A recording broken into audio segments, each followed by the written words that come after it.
Hello, dear guests and dear colleagues. Welcome to the seminar of the think tank Rational Addiction Policies, called Rational Addiction Policies. Today's topic is reducing health risks from tobacco use and challenges of the illicit market in the EU. We have few speakers, and I'll invite you to discuss. At the end, we have an open discussion. We have few speakers today, but one of them fall ill. Dr. Mravchik is apologizing. So I would like to only, at the beginning, make some kind of framework of what we want to talk about. Illicit market in all addictive substances and products, in which I want to include the illicit drugs such as cocaine and heroin or cannabis still. At the same time, tobacco, gambling or alcohol altogether grows in such size that it's bigger than Gazprom, for example, before the war in Ukraine. Today, and let me say something that I will repeat in my presentation at the end. Only tobacco illicit market is around 20-25 billion euros, out of which 16 billion euros, according to Olaf, goes outside of the European Union. And at this moment, it's not only a matter of organized crime, it's also a matter of undermining states, undermining democracy, undermining European Union, since the money flowing outside of the European Union goes to all kind of troubles such as enemy states or terrorism. Solutions. We're going to talk a bit about solutions. After years of prohibition in many substances and extreme measures in other substances such as tobacco, we see some decline in tobacco, but continuous growth in illicit drugs. It seems that all these punitive and repressive policies is not the only solution, or maybe it's not a solution at all.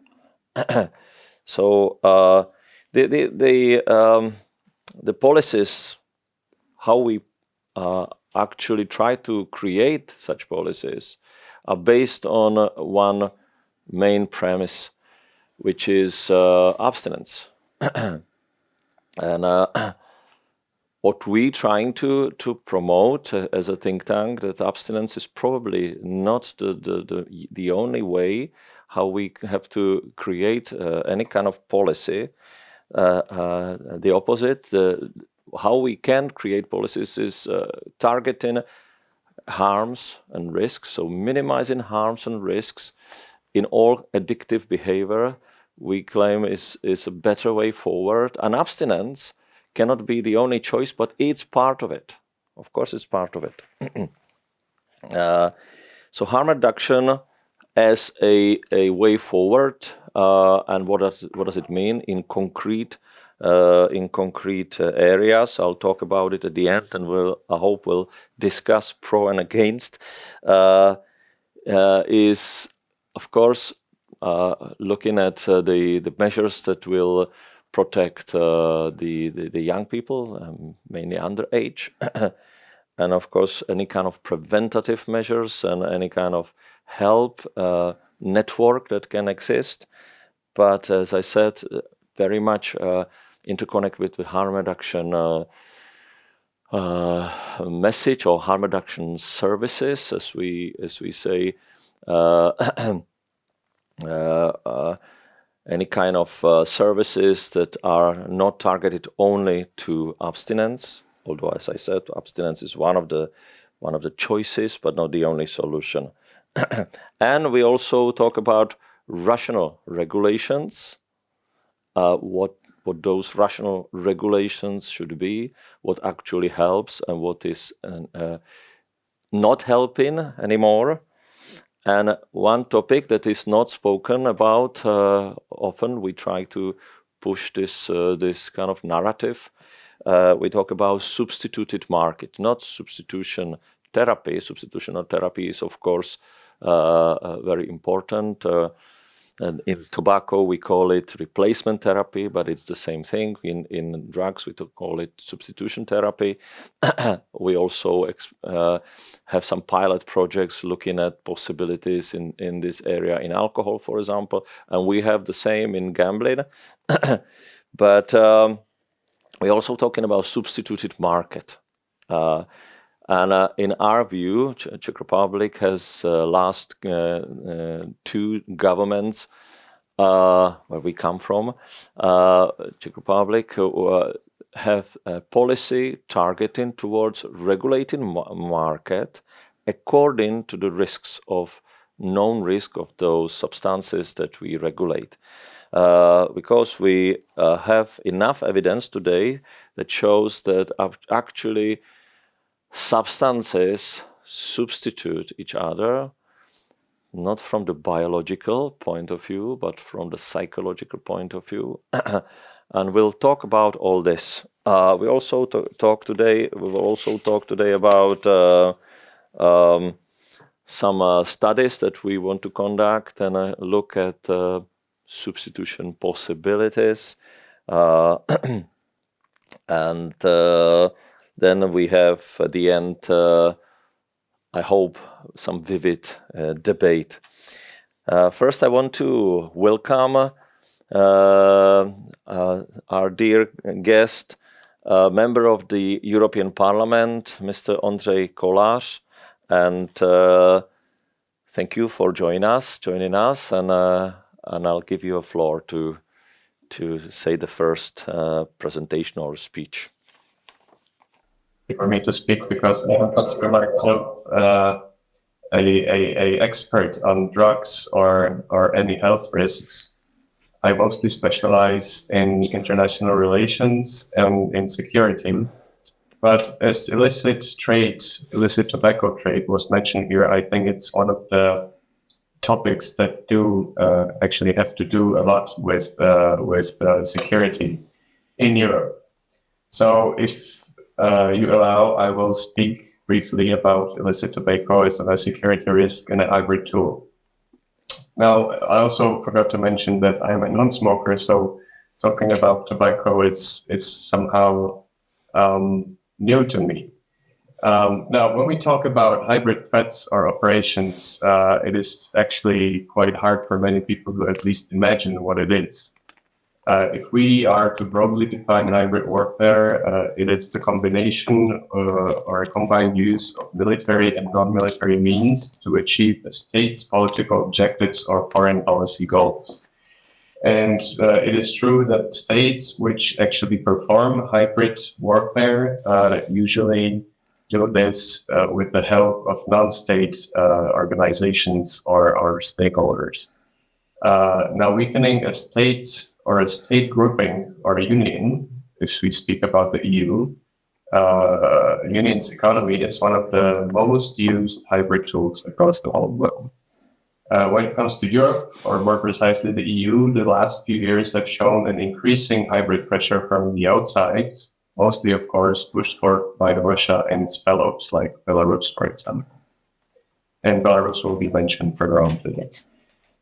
When I mentioned the weakening of a state's economy, supporting black or illicit markets, smuggling and gray zones in economy, these are the traditional tools that have been with us since the dawning of the ages.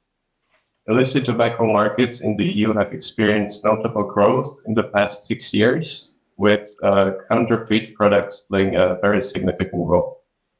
Unfortunately, illicit trade rose by 3% in 2023, with more than 35 billion illegal cigarettes consumed across the 27 EU member states. Now, this illegal trade costs European taxpayers some 16 and more billion in lost revenue. 16 billion and more euro. The trend is unfortunately not slowing down. The most affected countries in the EU are those with higher tax markets, such as France, for example, which itself accounts for nearly a half of the EU's total illicit cigarette consumption. Organized crime groups have expanded their network of illegal cigarette factories across all Europe.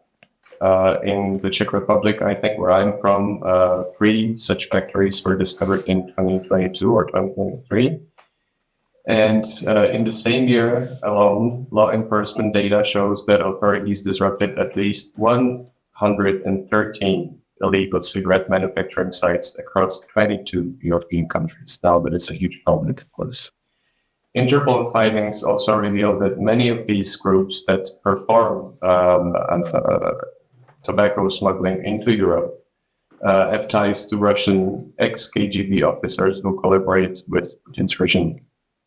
That's a tie to the beginning of my speech when I said that Russia is behind a lot of these operations.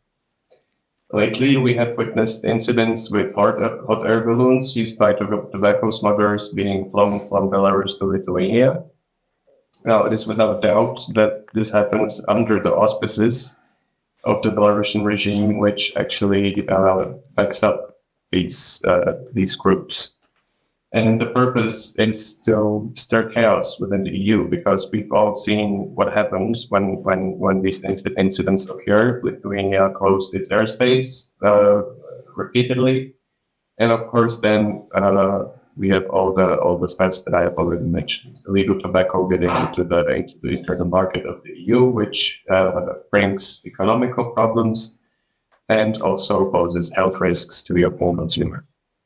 Now, Belarus itself, I mentioned it, stands among the top exporters of illicit tobacco to the EU, together with the Kaliningrad region, which is part of Russia, the Balkans, and North Africa. Now, North Africa, is the region which is mostly supplying South European countries such as Spain and France, which was already mentioned as well. And now to conclude, I will be very brief. Organized crime and tobacco smuggling is a challenge not only to the EU economy, but clearly also to the health of EU consumers. We don't know what quality the tobacco that is smuggled into the EU is. I sometimes compare it to cannabis products that are being sold across the EU, like CBD, which is imported from China, where they have huge plantations, and the flowers are treated with heavy metals, such as quicksilver, which of course poses great health risks to anyone who tries to consume these things. Unfortunately, the approach of the European Commission is very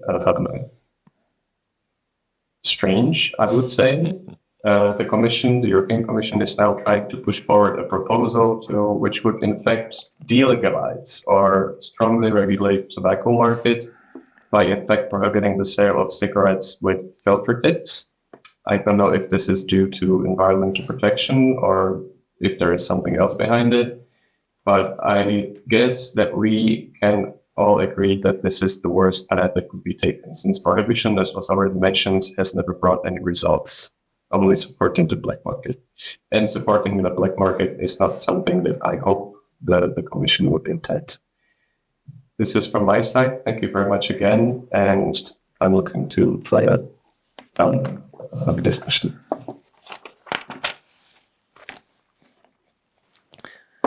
Thank you, Mr. Kolar. That was very informative, and I think it was exactly touched to the point. So I hope we will have a very vivid discussion at the end about all these findings. I also want to tell all the audience that we will probably be shorter today. We will probably finish around 12 o'clock, not later. So I hope you are all happy because it's Friday. Now I will ask Dr. Kubu to speak about the meta-analysis that we start. And the HITNU project. And the HITNU project. Well, Yes, I'll give you the floor yeah, to. Thank you. Good morning, ladies and gentlemen. I will introduce you the health effects of alternative tobacco and nicotine use project, which we have started forming to respond on the persistent tobacco use, despite there's already enough and well accessible, even health refunded conventional smoking cessation tools. We want to focus on the effects and health impacts which the new alternatives of tobacco consumptions are bringing to the society. We are also looking for evidence which could objectivize the health impacts and effectiveness of the various types of alternative products which are available on global markets, actually either in the medication category setting or various alternative tobacco consumption products available in the retails everywhere. During the development of the project, we were looking on two various fragmented research activities and start to think how to consolidate them to focus on the same objectives. Within that investigations, what would make sense to consider for the consolidation, we got very interested by the actual development and accessibility of various digital biomarkers, which are utilizing the broad availability of mobile devices, which are, either we know it or not, able to collect various health data, which could, of course, be very useful either in research, but also then in personalization of feedback or advices and support to a particular patient. So in general, the project should bring enough data which will be useful to inform the options for development of various new harm reduction methods, but also to inform public health policies, and last but not least, provide the clinical practice with robust data. So with this multidimensional research support, we are combining consumer behavior analysis, where we are trying to get deeper understanding of the various motivation patterns, barriers among smokers, which are prohibiting them or delaying them in switching to alternative products. We also integrate clinical assessments in the project study designs, working with respiratory, cardiovascular functions, which are obviously the two main areas of health risk associated with smoking tobacco. But we are looking for overall health impacts and trying to provide objectivization for those impacts. Thus, we included patient-reported outcomes, which are, let's say, one of the new tools involved in biomedical research, which are getting already interesting evidence in capturing users' subjective experience, because as we all know, there's nothing in healthcare as one size fits all. The overall trend in medicine or new treatment methods developments is the personalized care, precision-based medicine methods, which of course needs to work also with the subjective perception of the patient and its quality of life changes. I've already mentioned digital biomarkers, which needs to be, of course, validated for a particular health effects, but they are already providing in the areas related to health risk very interesting options, as I will speak later. Of course, working with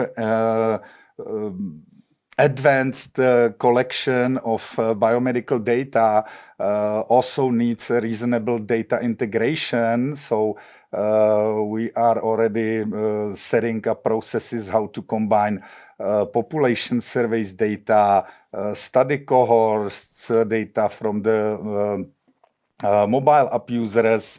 We are discussing collaboration with and also integrate the clinical data, which we will be obtaining in another of the project study. The first study we've launched within the HITNU project is the longitudinal study, use of tobacco and nicotine in the Czech population. The background is that the smoking rates remain in Czech Republic high despite long-term public health efforts and of course the introduction of alternative tobacco and nicotine products. We are also seeing growing use of the new or alternative products such as cigarettes or heated tobacco or nicotine pouches within the Czech population. Thus, we define the study objectives to map trends in the use of various tobacco and nicotine products, analyze the relationship between the product use, socio-demographic factors of the smokers and also their individual health status, and assess the effectiveness of alternative tobacco and nicotine products for smoking cessation. The hypothesis is that the prevalence of the conventional cigarettes and smoked tobacco use will decline over time, while use of the alternative products will be increasing, because at the end of the day, of course, even smokers are focusing on their quality of life and seeking ways how to keep it despite not able to stop smoking. Also, use of alternative products where is no combustion, which is poses the highest health risk, obviously, will be associated with improved subjective health status. And that the alternative products will be effective, in fact, in smoking cessation, in other words, reducing the harm from the smoking of tobacco. And we will be seeking or trying to objectivize that hypothesis that should be evidence also in reduced consumption of conventional cigarettes and tobacco. The longitudinal study is designed into two main arms, which are going through repeated cross-sectional survey. It's a representative sample of the Czech adult population and sample of adults who have used any tobacco or nicotine products in the past 12 months. The design of the study collects the data via online questionnaire, which uses the representative population panel Talk Online. Each survey arm will be tested in 6 months intervals, and the test will be annually repeated for next decade. There is a questionnaire covering product use, health, and demographics of the participants. And sorry, can we just step back? Yes, which is user-friendly. Depends, of course, on the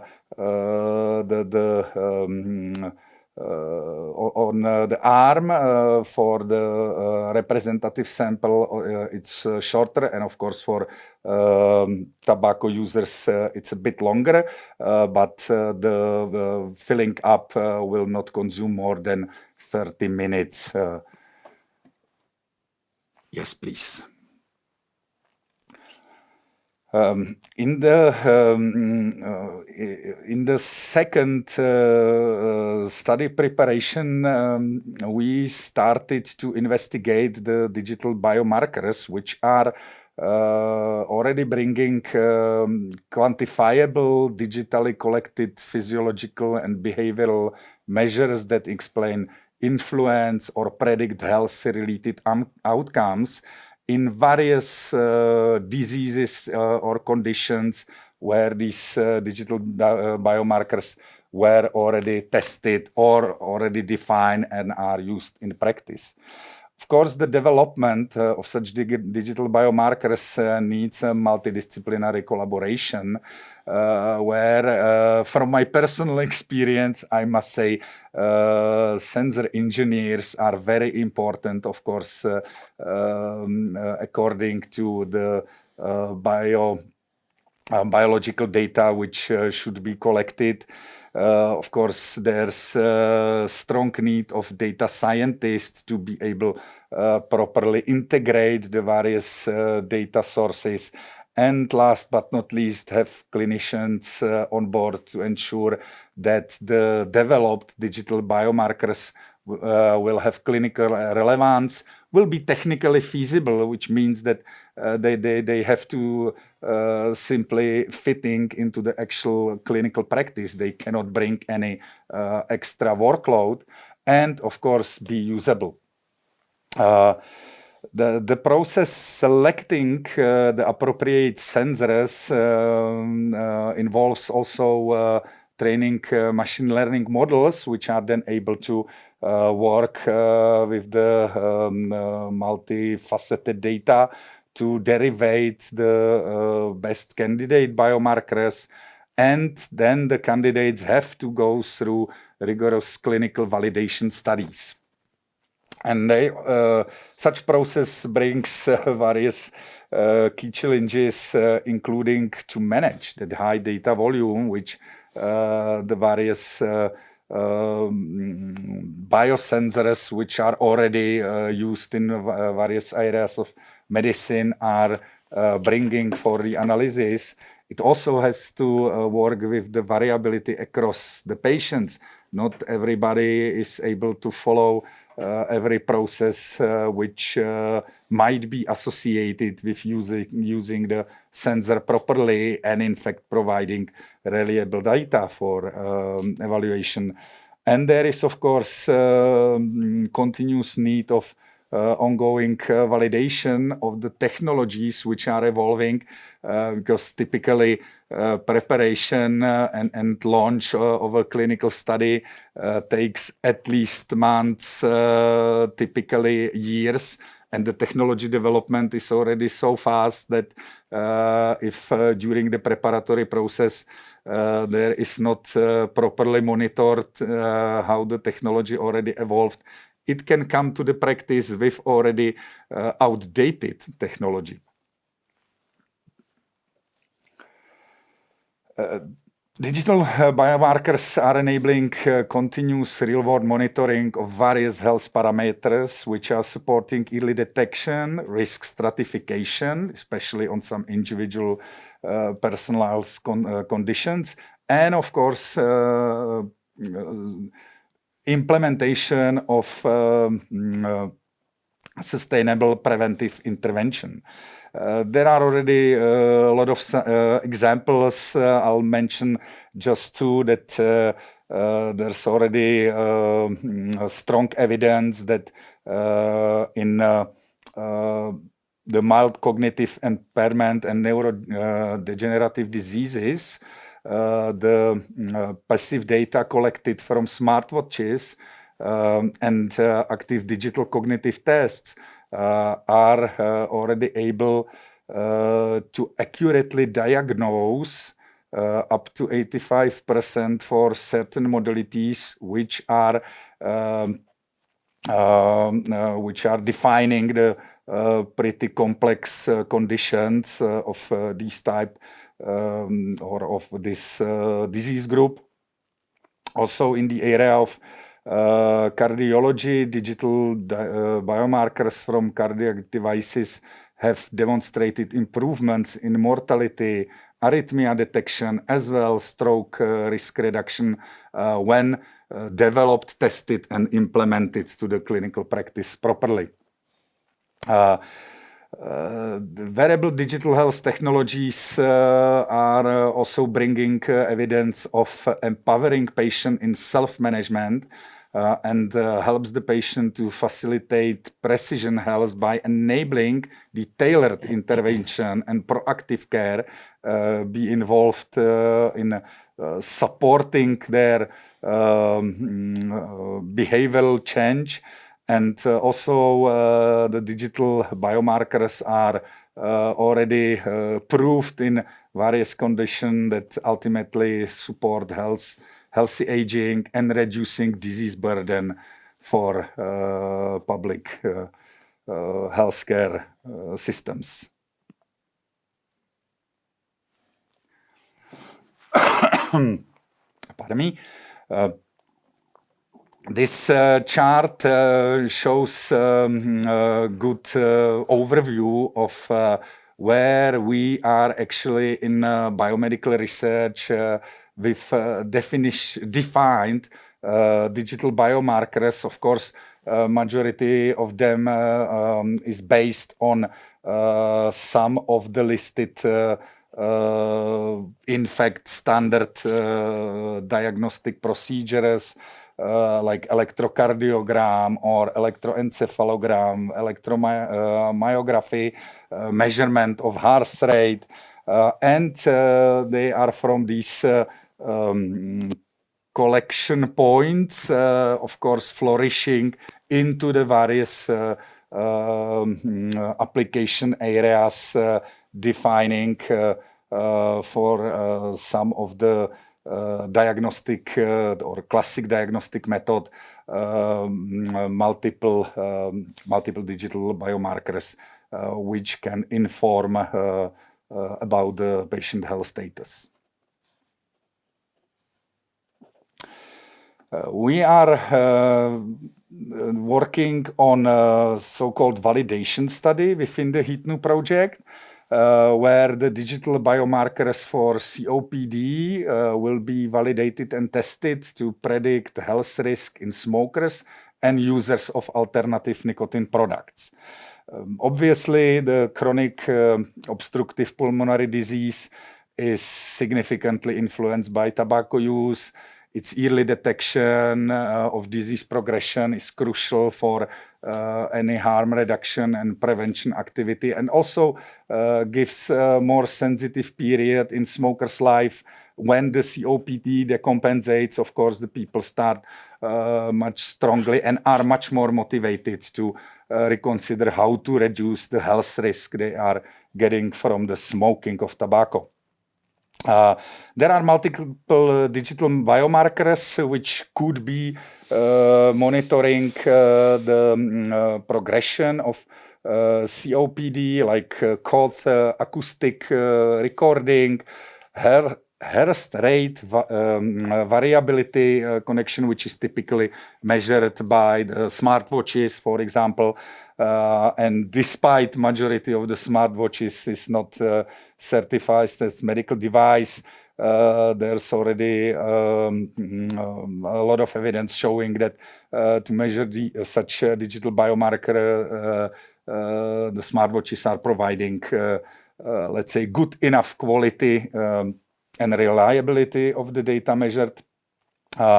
And there are also other vital signs which could be taken out from different variables, altogether enabling continuous non-invasive symptom and physiologic monitoring of the patient status. And we are planning to also measure conventional biomarkers of smoking like NNAL, cotinine, SICAM1 or 8-iso-PGF2, providing objective evidence of exposure and harm created by smoking. The objective of this study in preparation is validate correlation between digital biomarkers and traditional exposure harm biomarkers in chronic obstructive pulmonary disease patients and healthy controls. And access predictive value of the digital biomarkers for COPD exacerbation and cardiovascular risk. The hypothesis we will be testing within this study are that the digital biomarkers called HRV and vital signs correlate with the traditional biomarkers, biochemical biomarkers, and spirometry, which of course will be also one of the objectivization diagnostic. Digital biomarkers then can distinguish between exposure groups, smokers, alternative product users, abstainees, and healthy controls, and predict adverse outcomes of smoking. To be able confirm or decline the project hypothesis, we are designing the validation study as prospective observational multicentric study with 4 parallel arms: smokers with COPD, obviously also alternative nicotine product users with COPD, non-smokers with COPD, which is very important group for the validation, and as well the healthy controls.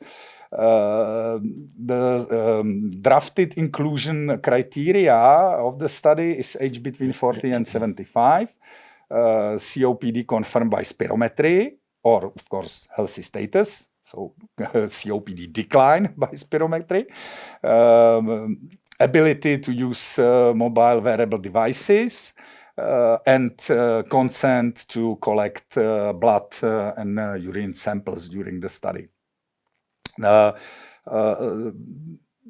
Expected study procedures start with initial assessment of the patient smoking and health history, spirometry diagnostic, and first round of biological samples collection.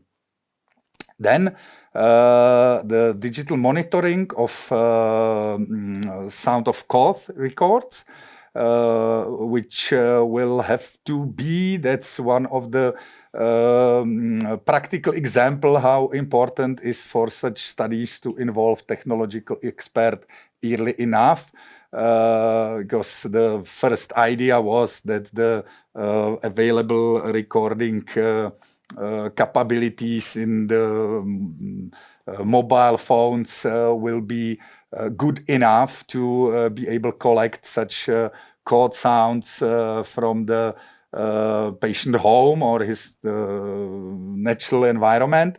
But for the goal of getting reliable data or records of the sound chord, which will be quality enough for the validation and selection of the sound record characteristic and patterns for the further prediction.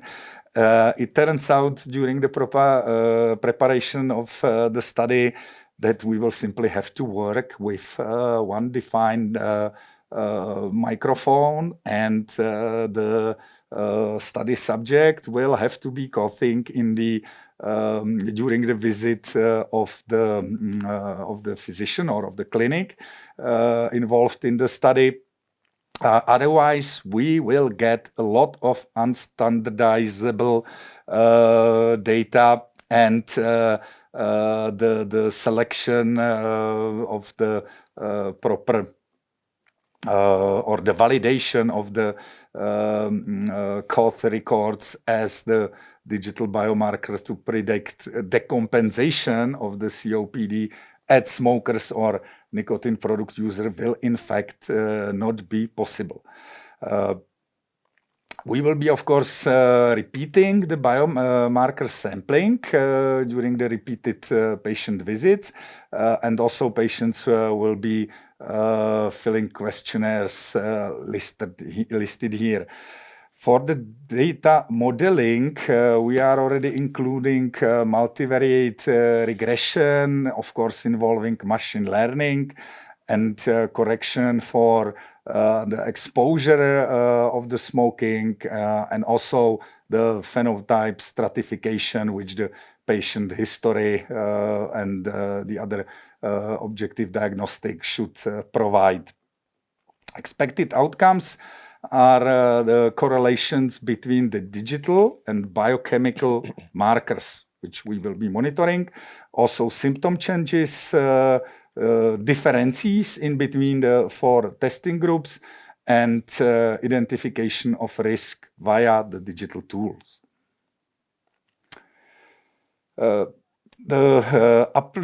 After we will succeed, hopefully, to validate the digital biomarkers for smoker, where during the available peer review literature, we confirm that it's despite there are already caught sound records validated as digital biomarker for COPD progression, they are not specifically validated for smokers and for, of course, the alternative tobacco users. So the actual COPD digital biomarker could be used only with healthy status, with healthy patients developing, non-smoking patients developing COPD. And that's, of course, one of the reasons why we focused on bringing this very interesting digital biomarker to be usable also within smokers. The technology provides then accessible, non-invasive and continuous monitoring for the patient, because once the bioindicator is validated or will be validated, then the patient can use it from its mobile device. It will not have to be again just recorded in some standardized environment. It's important just for collecting the data for the validation purpose. And it should lead the smokers to reducing the risk of exacerbation and hospitalization, because they'll be getting personalized feedback early enough so they can actively act and prevent the decompensation of COPD. Also, the heart rate variability measured by wearable biosensor is a sensitive marker of autonomic nervous system dysfunction and cardiovascular risk in smokers. So when the HRV is decreasing, it means there is a higher smoking intensity in place, and of course can also help to predict increased risk of cardiovascular complications for the particular patient. Regular monitoring of the heart rate variability will allow the identification of early changes in cardiac regulation, which is also already evident in supporting personalized prevention and potentially motivating lifestyle changes, which at the end of the day is the most important thing in treatment of different chronic conditions, because without the lifestyle change, diseases like obesity can't in fact be solved, and it's the most complicated part of bringing sustainable and effective treatment, despite we know how the lifestyle change should look like to motivate the particular patient to really start and maintain such lifestyle change is usually the cornerstone. Integration of the validated digital biomarkers into the routine care will enable the personalization in early warnings, which are targeted, which can then bring the targeted interventions and long-term monitoring of the smoker's health, reducing the morbidity and mortality associated either with COPD or cardiovascular disease. Thank you for your attention, and I'm looking for your questions in the discussion. Well, thank you very much, Dr. Kubu. I'm thinking I'll do a little bit of change in the way we're going to deal with it now. I would ask everybody in the attendees if you have any questions, not comments, because comments and debate will be at the end after I come back to the whole topic of illicit market. But at this moment, only questions to the to two guests. I see still the member of the parliament, Mr. Koras, is still here, and Dr. Kubu. I just before I allow the questions, I will say a couple of comments about these presentations, which I should have probably mentioned before the presentation, why we choose this study to also present in the context when we talk about illicit market of tobacco and the whole harm of it, is that the Czech Republic at this moment is actually the fastest drop in smoking country in the whole EU. We're still high in the smoking, but it's dropping rapidly. Not because people would stop using nicotine, but they replace it. They substitute it with something that we call alternatives to cigarettes. So the debate whether it is a good way forward after Sweden dropped to only 5% of people of the population smoking, adult population smoking.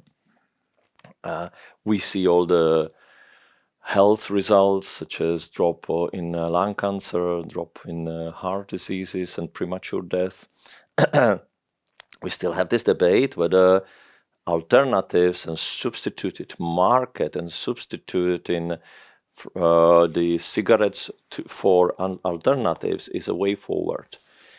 We believe it is a way forward. We also have some significant drops in health issues, but that's why we said, okay, let's look at the whole possibility while we resolving also the issue of growing illicit market, whether it is with cigarettes or with those alternatives.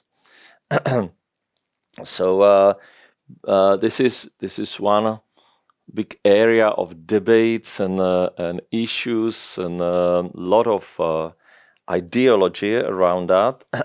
And I think it's quite important to tackle this kind of issue. If we say, okay, let's calm down on the illicit market with certain activities. I'll talk about them later. Support substituted market, for example, with different differentiation of taxation, that cigarettes can be still high taxes and lower taxes on alternatives, and few other measures. Are we on the right track?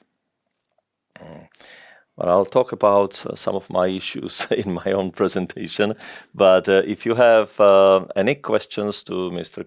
Kolář or Dr. Kubu, here is a space. Just questions, please, and then we have debate at the end.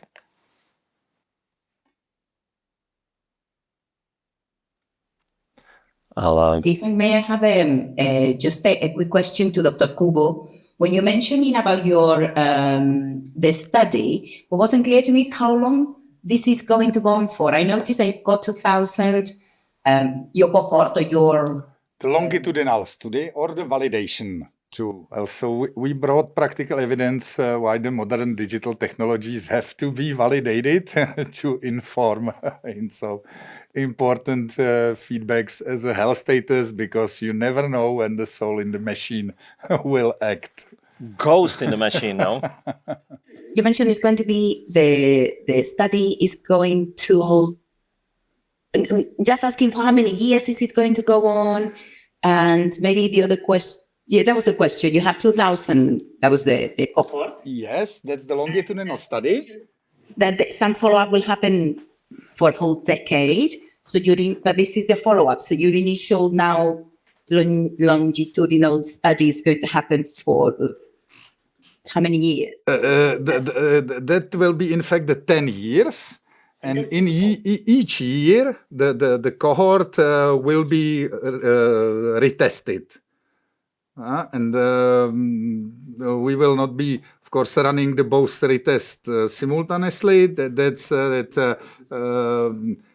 is a testing after 6 months in the longitudinal, but because we have the two arms, so there are like 2 testings per 12 months, but for the subject, either in the cohort 1 or 2, it's just once per year. And in next year, again, repeated the same questions. And this repeats for 10 years consecutively. So then at the end, there will be some sort of publication, I assume. Yes, but there will be also, we will be doing publication from the continuing analysis once we will have first comparisons and see if there are some changes in some trends. So we do not need to wait 10 years to publish the data, but of course, after 10 years, there will be the overall analysis of data published. But in meantime, we expect there will be published some intermediate observations. Yeah. Okay, I have a question to our dear member of the parliament, Mr. Kolář, if I may, myself. I don't want to jump queue if there was any queue, I'm not sure. What you mentioned about the undermining EU and the states because of the illicit operations, is there any kind of activity within European Parliament, mainly? Of course, you mentioned Commission looking at totally different issues, like looking away from it. Is there any activity in the European Parliament that is trying to raise this issue? Thank you for the question. To be completely honest, nothing as such has crossed my path so far. I know that there are discussions about the problems. I know that there are various groups that are, like I said, discussing about this. And actually, to my view, the state of game now is that people are realizing that something like this is happening. what I've seen though, and what I've encountered is that not that the MEPs would realize that there are different ways than prohibition. I think that the parliament is sort of old-fashioned in its thinking when it comes to drug regulation and various substances regulation, including tobacco as well. And I think this is a great challenge, to actually somehow explain to my fellow MEPs that there are also different ways than prohibition, and that's actually such threats as drug smuggling and tobacco smuggling and the illicit tobacco market is a great problem. Because honestly speaking, there are activities to stop smoking, but it's as we discussed, only prohibition in prohibition terms. There are no initiatives to actually somehow motivate people to think of smoking or using nicotine products in a different ways. You can see this in national parliaments. You can see this in the European Parliament. So, unfortunately. Well, following questions, if I may. Given the Olaf report, which says 2023, 10 billion euros flowing out of the EU to all kind of enemy hands, let's say, or kind of organized crime and terrorism and enemy states. The following year, the report says it's 16 billion euros, so it's growing. I will mention that in my presentation. We know that the counterfeit tobacco growing. We have hundreds of illicit factories inside of the EU. So I'm thinking, would it help just to simply keep coming with the data, and is there a way of raising this issue inside of the European Parliament? What can we do as a think tank, for example, or people who are here and are concerned with this issue? What can we do? Keep fighting. That's the simplest answer, because as I said, the awareness of the members of the parliament is not that big. When it comes to Olaf reports, these things are being discussed in a few committees, but I wouldn't say that it's discussed into such a detail that people would be able to sort of differentiate between the various types of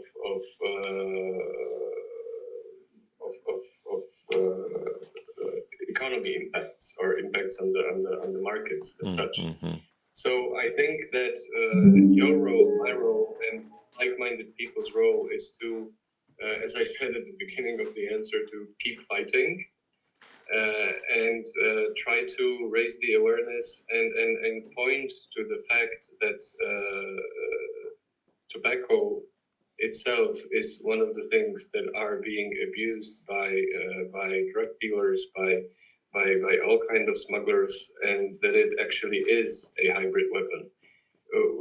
I think that one of the good ways is to actually somehow stick to the security narrative, because as I mentioned in my speech earlier today, we've all seen how Belarus is using this kind of tool to affect the European Union or its member states.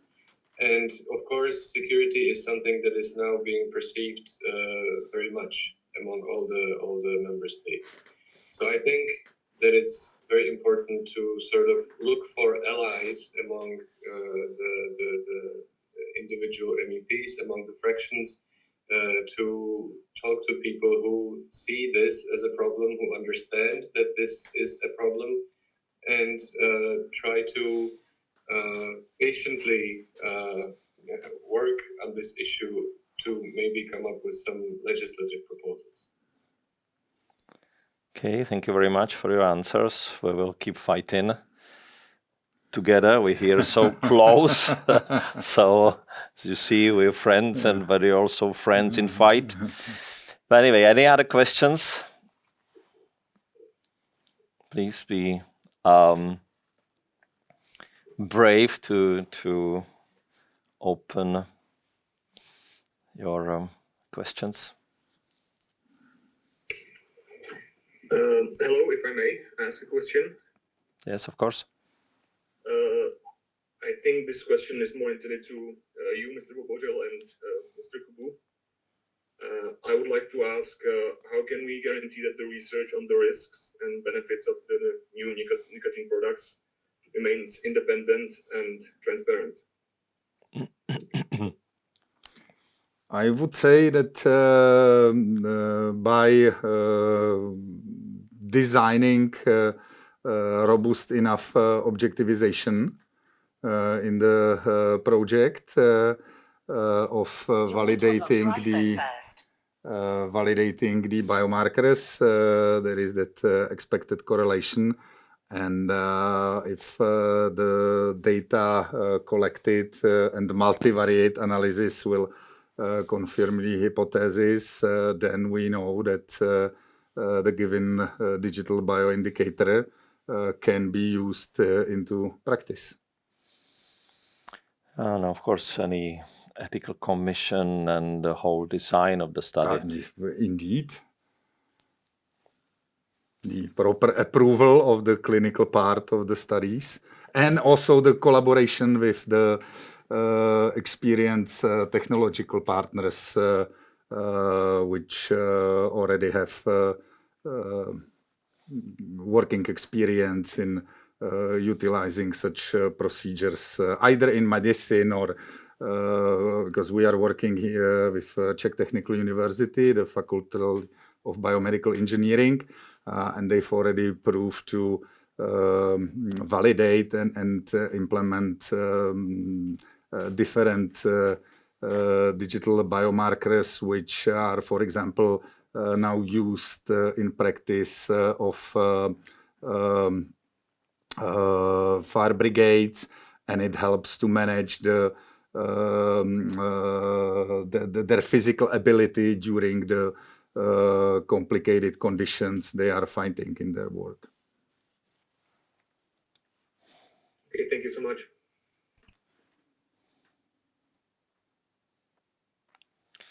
It's funny how we portrayed it here. Any other questions to both speakers? I was quite struck, I have to say, by what our MEP says very clearly, how it's clearly connected with hybrid war. So if any questions towards this is in your heads, please don't be afraid to ask. So we'll still wait. Sorry, if I just may, to me, maybe this is to Mr. Collage. It seems like a paradox, the fact that security at EU level becomes the key issue, the key entry point to resolve or to address an issue that is really very much health related. Like, for example, the fact that smoking, I know we're talking about illicit tobacco, but also, for example, illicit tobacco, these traditional cigarettes or alternatives, we don't know how much harmful they are to the health of EU citizens. However, it seems like a paradox to me, not being a politician or involved in this field, how we have to use, it's important to use these alternative rhetorics to be able to gain the attention of politicians at any. It's more a comment, maybe a question, a comment, or towards Mr. Kolasik.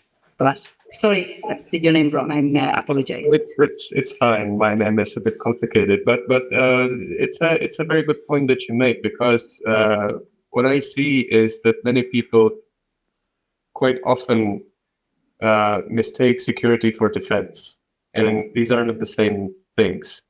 when we speak about security, it's not only about weapons and protecting ourselves, it's about actually having a secure and healthy society. When the society is healthy, when the society is secure, then of course things are much easier and society is less vulnerable to external pressure. If the society is not healthy, then of course the external pressure is much easier for the external layer. And it's much easier for them to use all means and all types of pressure they can think of, And when we speak about health risks that are being carried by not only tobacco but other drugs such as alcohol, such as caffeine, for example, because that also is a drug. The problem is that we don't tend to think about these things as of addictive substances. So, I mean, using these substances together with hardcore drugs like heroin, cocaine, and all the other stuff is, of course, very easy for the external players, for enemies, because, as I said, when they use these things to make the society unhealthy, then of course the society is then less secure. I think it's just as simple as that. Thank you. Okay, one more question if there is. If not, then I'll go to my presentation. Ms. Gabriela Sierra Fontecilla has sent very interesting information about Spain and issues. Maybe, I don't know if the Swedish government, some asking about your thoughts on a number of issues that she has brought up on the chat. Ms. Sierra Fontecilla is mentioning that she wasn't aware of Spain consuming so much illicit tobacco compared with other EU states. However, the Spanish government has recently begun a broader campaign against smoking and tobacco products in general.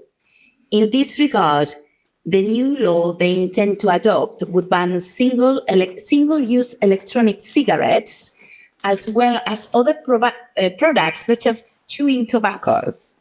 It also aims to drastically limit consumption by prohibiting smoking on terraces and in public spaces, and even by shutting down private smoking clubs. This would reportedly also affect cannabis clubs and CBD products. Mm-hmm. And that was that example of the Swedish government. Shall I continue? Yeah? The Swedish government has reportedly sent a letter to Spain warning that these measures may contradict the EU legal framework. It's a very interesting issue. Mm-hmm. What are your thoughts on this? What can we do to create international pressure or prevent these measures from being adopted? And then it continues about France, but maybe this could be the second question. I think even this is a number of questions, actually. Yes. One area is the ban in the public spaces. I'm not against banning in the public spaces because that's very much the issue of protecting non-smokers being exposed to smoking. But the way we did it in Czech Republic 2016, when I was a national coordinator of Czech Republic, envoy of the government and directly accountable to the Prime Minister at that time.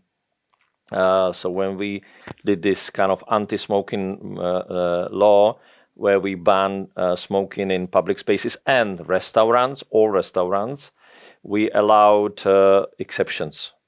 One of the exceptions was electronic cigarettes. The law says it's in the hands of the owner or the provider of the service to decide whether they want to also ban electronic cigarettes or other alternatives. We ban cigarettes as such. That doesn't result to any drop of smoking. If anybody thinks that this is any major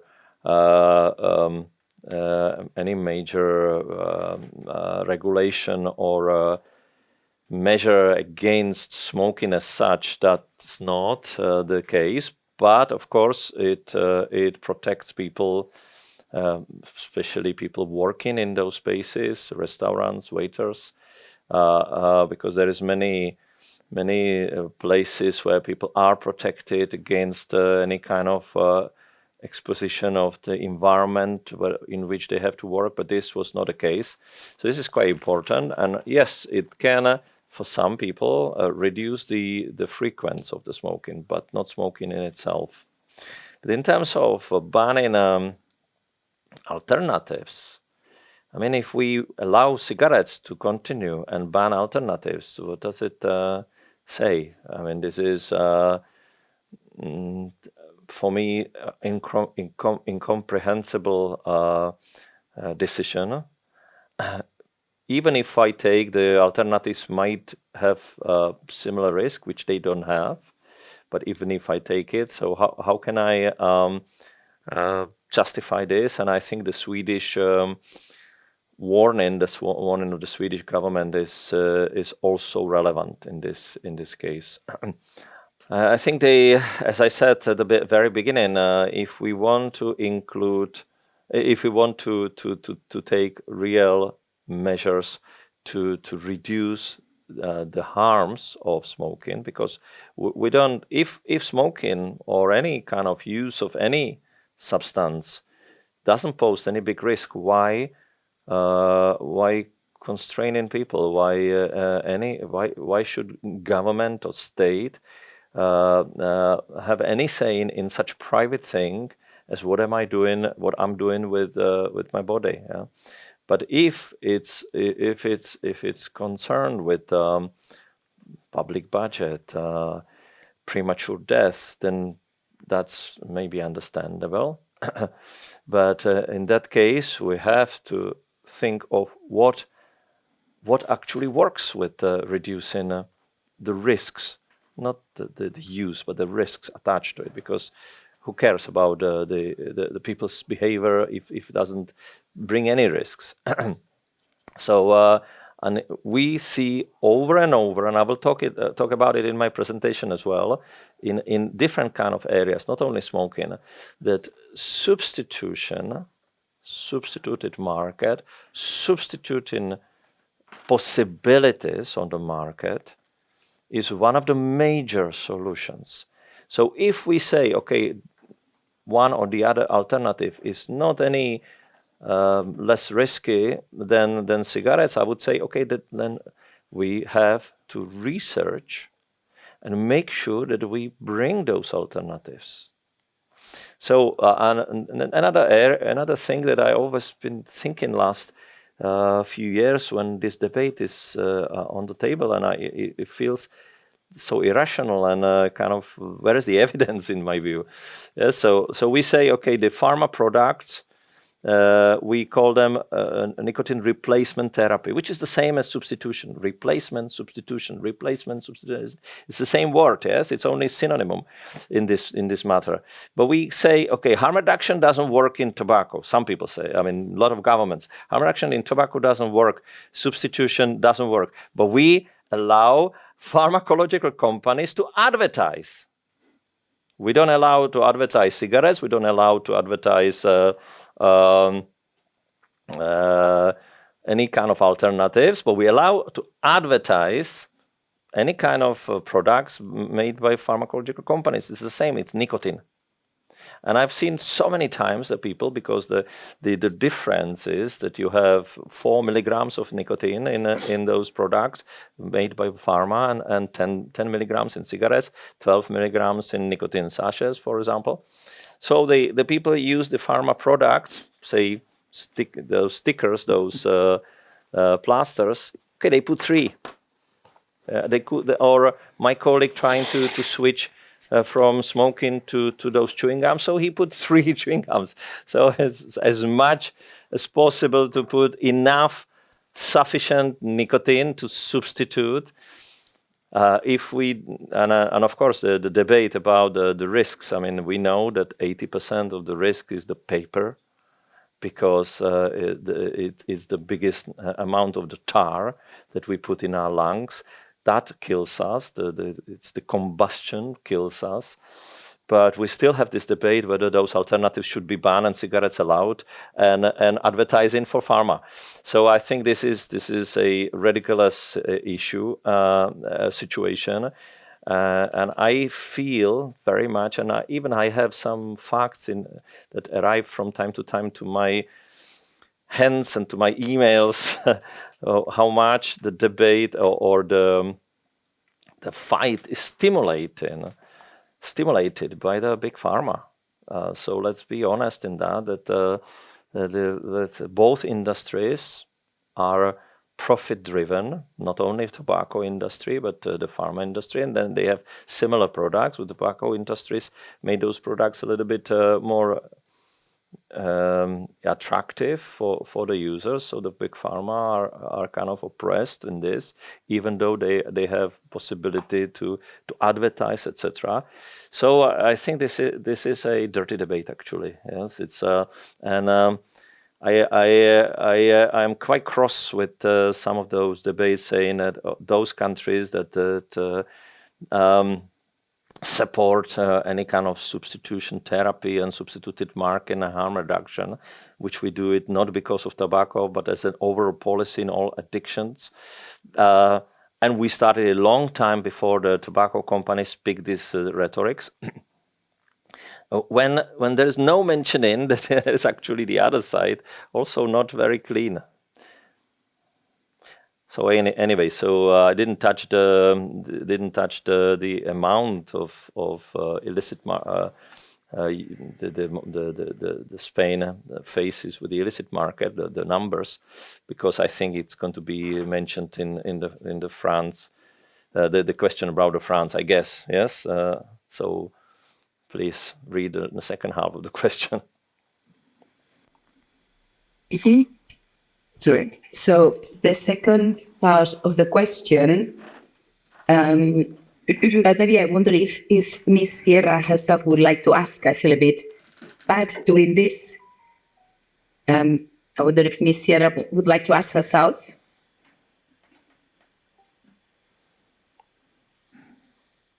And maybe even ask if I was answering the question. This is maybe Miss Gabriela Sierra Fontecilla is connected online, so maybe you can ask directly instead of unless the microphone there doesn't work. All right, so maybe I'll read the second part of the question. So the Swedish government has reported this. Okay, additionally, France is considering taxing CBD as a tobacco product. How could we work with national and European administrations to help them understand that CBD, being non-harmful and a healthy alternative to tobacco, should not be subject to the same regime? This principle has already been recognized in Switzerland, but within the EU, the direction remains uncertain. What strategies or coordinated actions could be organized to gain real influence on these issues? We already participated through legislative amendments, but I would like to go further and generate stronger international pressure. Well, the issue of the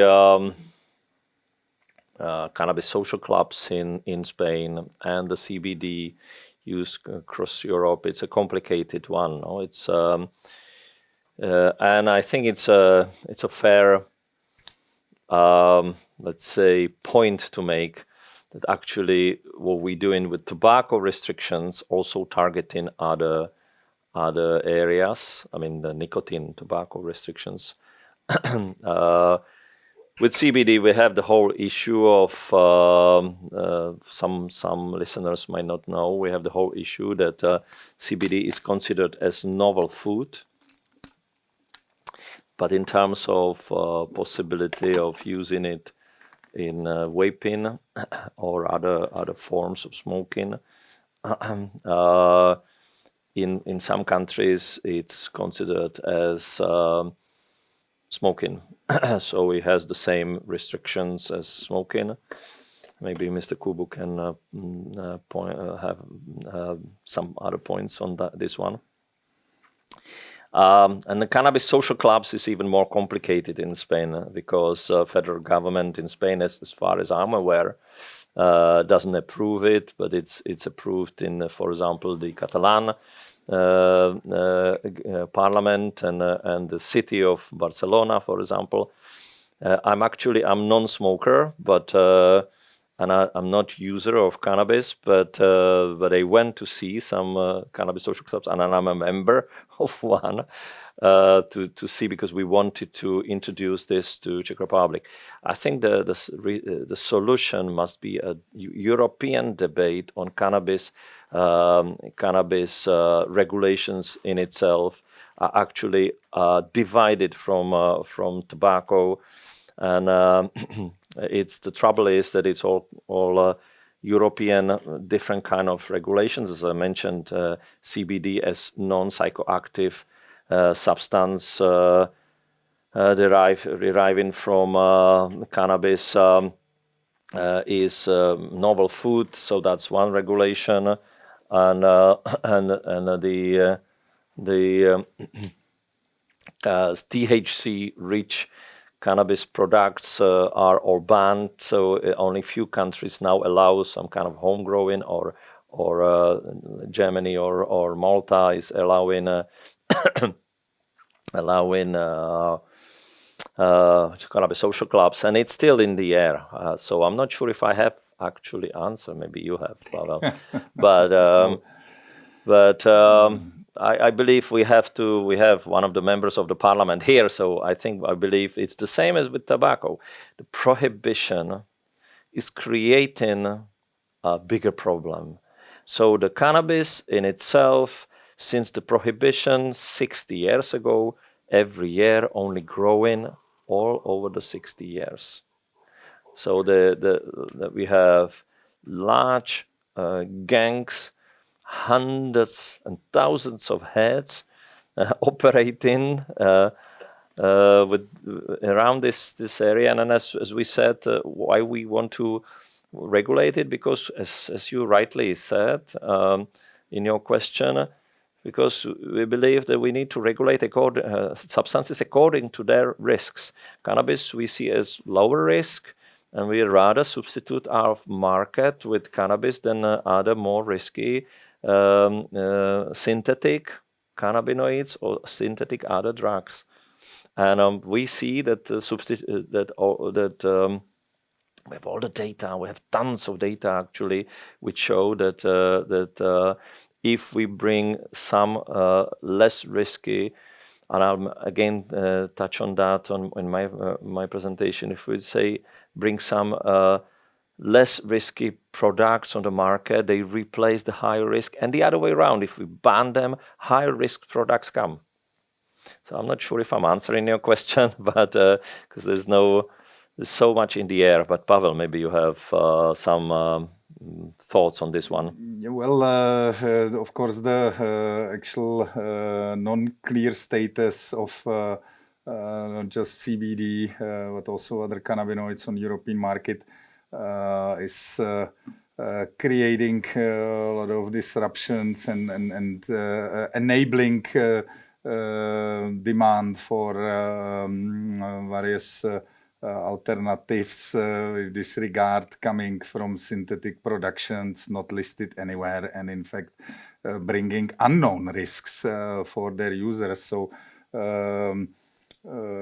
shutting down the broad CBD availability across Europe will probably not help that situation. At the same time, you already mentioned it's pretty complex area. It's unfortunate that the CBD did not succeed early enough to get the novelty food status, or prove that it should not be listed as novelty food status.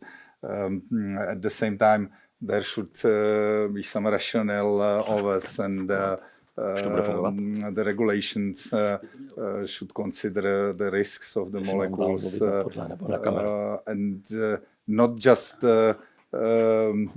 banning some molecules availability because of administrative requirements, and in fact enabling space on the markets for molecules with so far unknown risk, because we already know that non-ban changed any demand in this area.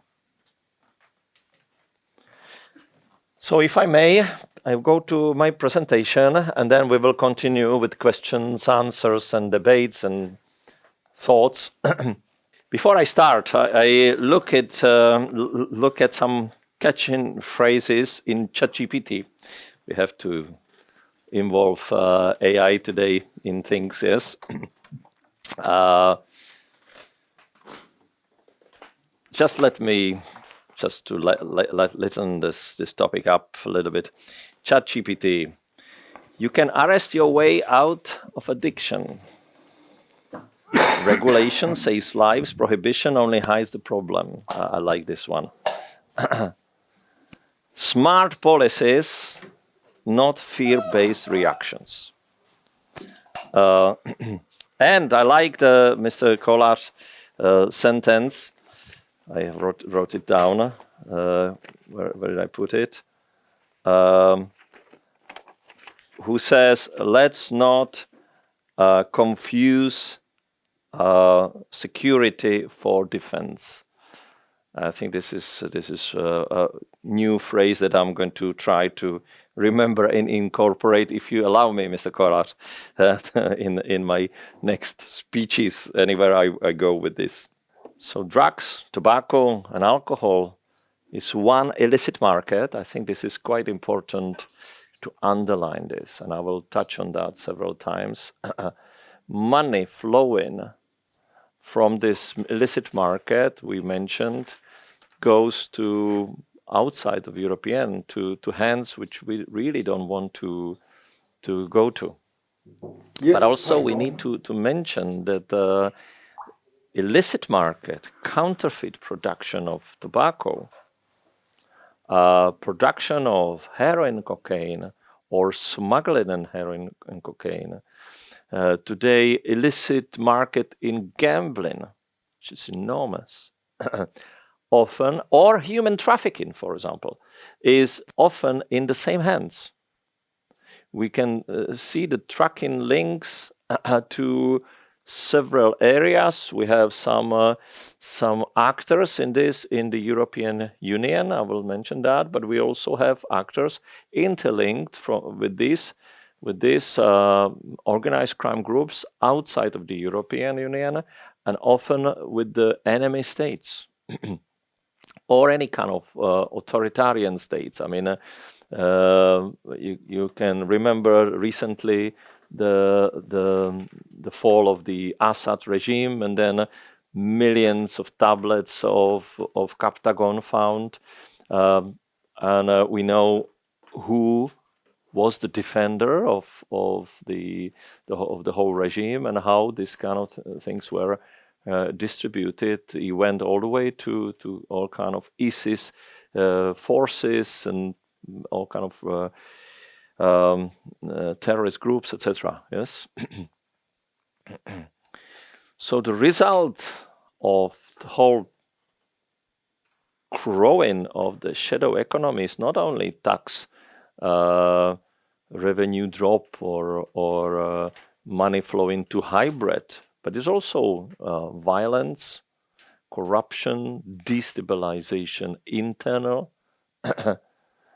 We know that we speak today about the situation of cocaine in Holland and Belgium, how they face a new situation with the corruption.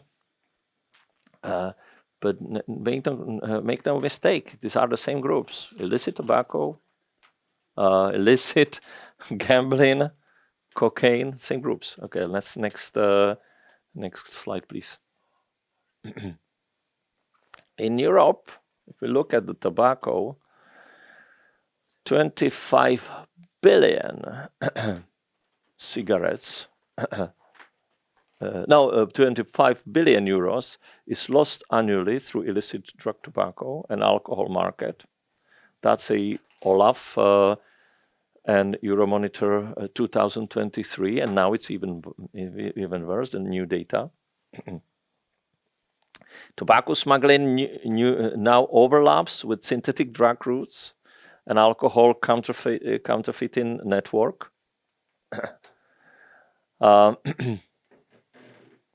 So it's actually one system that combines all this. Of course, there are many fragmented groups, but overall, we need to see where the money flows. This money often finance political influence operations, and of course, the money are laundered. So it gets lost in the system sometimes, so it's very difficult to track what's happening, and we can see that the risk is growing. Let's see at the next slide, please. So the facts, yes, 39 billion illicit cigarettes in the EU. 2024. Across the EU, it's 10%, but in some countries it's much higher. Czech Republic, it's almost 20%. So that's why we are banging with the alarm at this moment, because we don't want to go the direction of France, for example, where you have 37% of market with cigarettes illicit. The losses reached, as you can see, annually now already to 16 billion euros. So, and it's growing, yes, it's a trend. It's not only that it's a one-off, it's a trend. So it started growing with 3% in Czech Republic to 8%, and now we are 18% within 12 years. Olaf operations, as you can see, 530 million illicit cigarettes, 20 tons of raw tobacco. I mean, illicit cigarettes, if you think about it, we produce illicit cigarettes, inside of the EU. As we know, the machines are not very expensive. It's actually a few €100,000. But somebody has to bring the illicit tobacco to the EU. So tons and tons of illicit tobacco coming from outside of the EU. So imagine how very well organized the operation must be if we know that there is around 150 illicit factories in the EU, which grew only last 12 years in the EU. But somebody has to supply it with tobacco, which most probably comes from outside, and then somebody owns or organizes the whole distribution across the whole EU. 400 million people, 450 million people in the EU can actually access illicit cigarettes, no problem. So how well and how large it is organized. Yes, you can see the 12.7 billion sticks, 36% of illicit trade. And as I already mentioned, the situation in France alone accounted for 48% of total illicit consumption. But it's spreading in different countries. As I said, in Czech Republic, it was very low 12 years ago, and now the illicit market grew, and it's growing across the Europe in other countries as well. So we counted that Czech Republic has about 75 million losses on tax revenue every year now, and the illicit market is about 18%. There are different kind of numbers.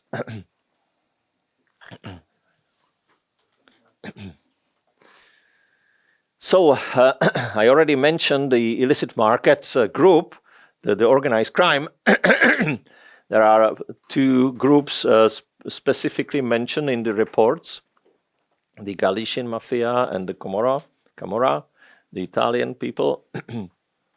But what is not mentioned very often in the European reports, and I don't know why, if you look at the declassified reports from CIA, it clearly points out at certain figures connected to the Russian Kremlin leadership. There is a report on Mr. Ivanov, who was the national drug coordinator not long time ago, who was accused by their own people. If you remember the Litvinenko case, who claimed that Mr. Ivanov was in charge of cocaine and the heroin routes. And he was at some point, that guy was even, I met him personally a few times, yes, but he at some point he was the chief of staff of the president of the Russian Federation. So this is actually warning us where the money goes and what's actually going to happen with all these losses that we say. And as our MEP said, let's not confuse security with defense. I think this is a big threat of our states, of our democracy, and of course of the undermining our defense mechanisms.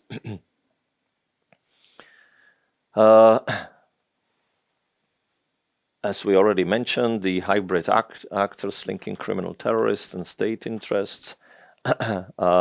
Olaf itself identifies illicit tobacco as the major source of organized crime within the EU, directly undermining public trust and fiscal integrity. So I think this is something that not touching this issue on the EU level, not raising the risks that are posed from this area is the major, let's say, misconduct of any kind of public actor that gains this information and does nothing. I'm a little bit critical. I can be now critical because I'm outside of government and I'm just the leader of a think tank, so allow me to be critical. So regulations, what can we do in terms of illicit markets? So there are some basic things that we mentioned: integrate tobacco and drug market regulations into the EU internal security strategy to undercut criminal economies. To simplify it, we need to take this as one thing. As again, Mr. Kolar said, when I ask, can anybody do anything from the European Parliament or Commission? And he mentions, when the Olaf puts their report, it's fragmented. So the counterfeit tobacco is one of the many issues. But if we look at this issue together, that these are the same people, same groups that are involved in human trafficking, in cocaine routes, and tobacco counterfeit production or counterfeit production of medicines.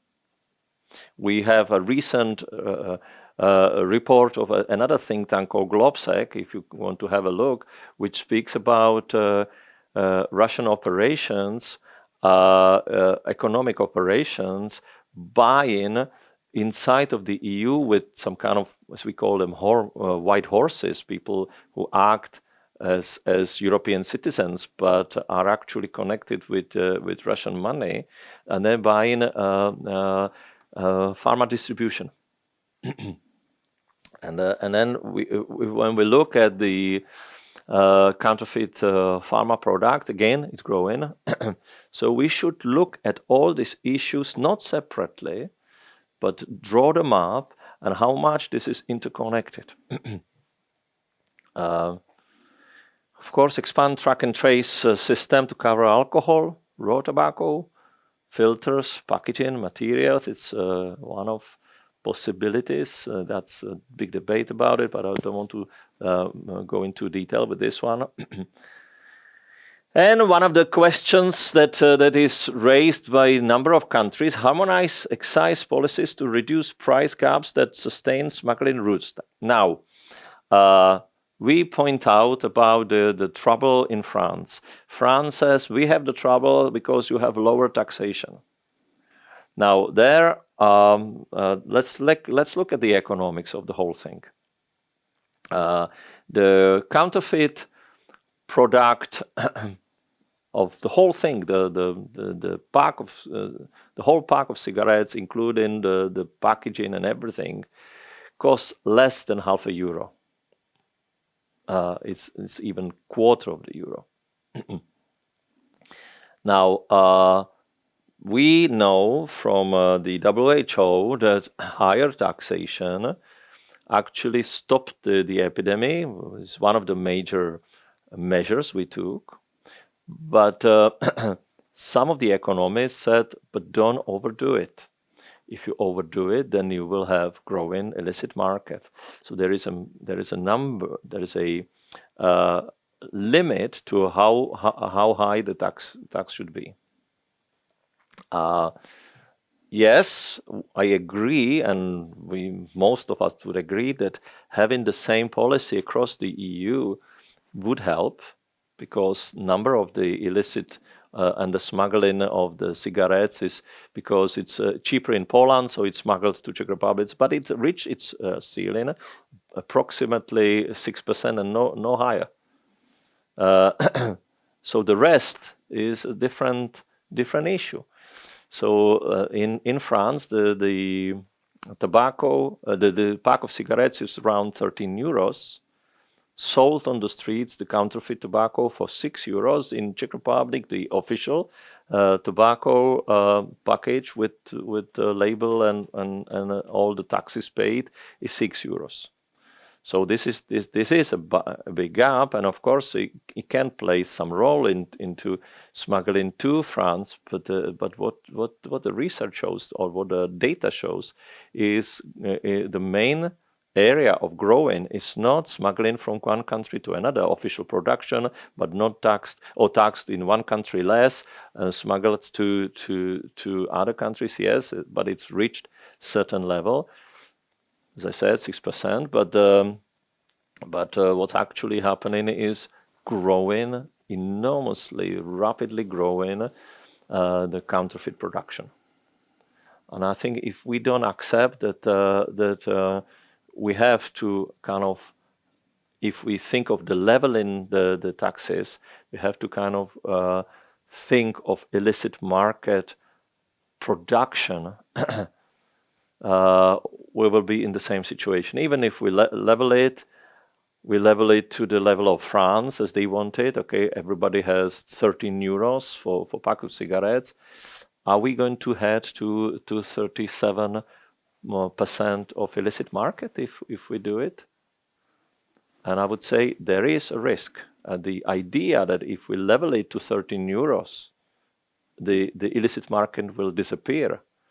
It's obviously nonsense at this moment, seeing the amount of illicit factories in the EU. So the debate should be there, and harmonizing it should be one of the solutions, but has to be rational and data-based, evidence-based. Invest in the anti-corruption and financial intelligence unit, trace laundering network across jurisdictions. Yes, of course, this is one of the things that the justice side and the interior people say we need to do it. And yes, one of the things has to happen, that it needs to become a priority. Not only that we have to do it. Yes, we keep saying we have to do it. But we have to maybe have less operations on illicit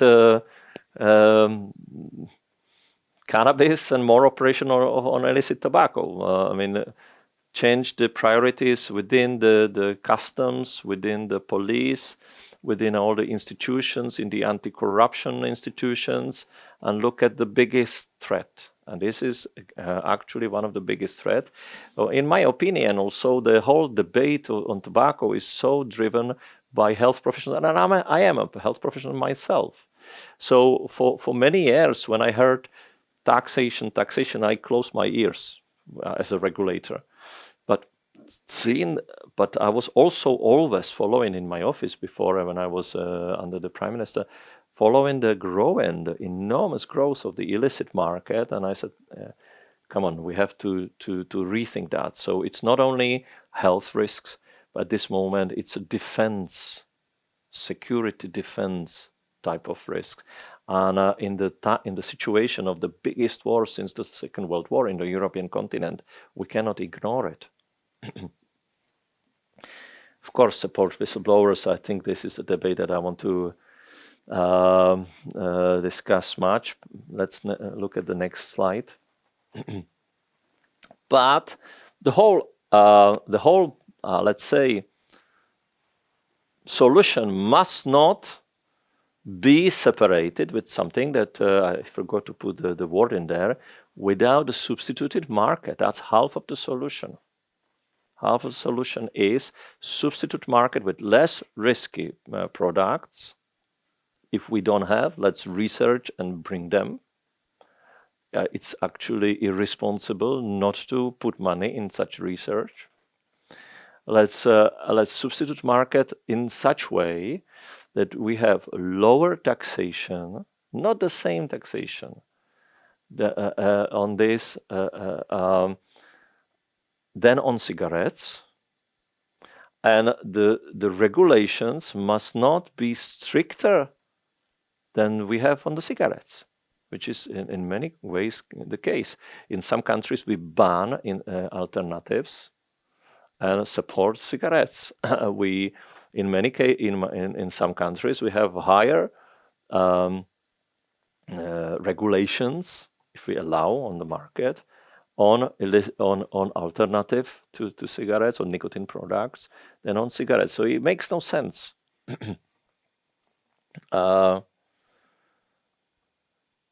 You can see on the other side the case of Sweden, and as I said, Czech Republic is heading towards it. If we are not pushed to change our policies, we are the fastest country dropping the smoking.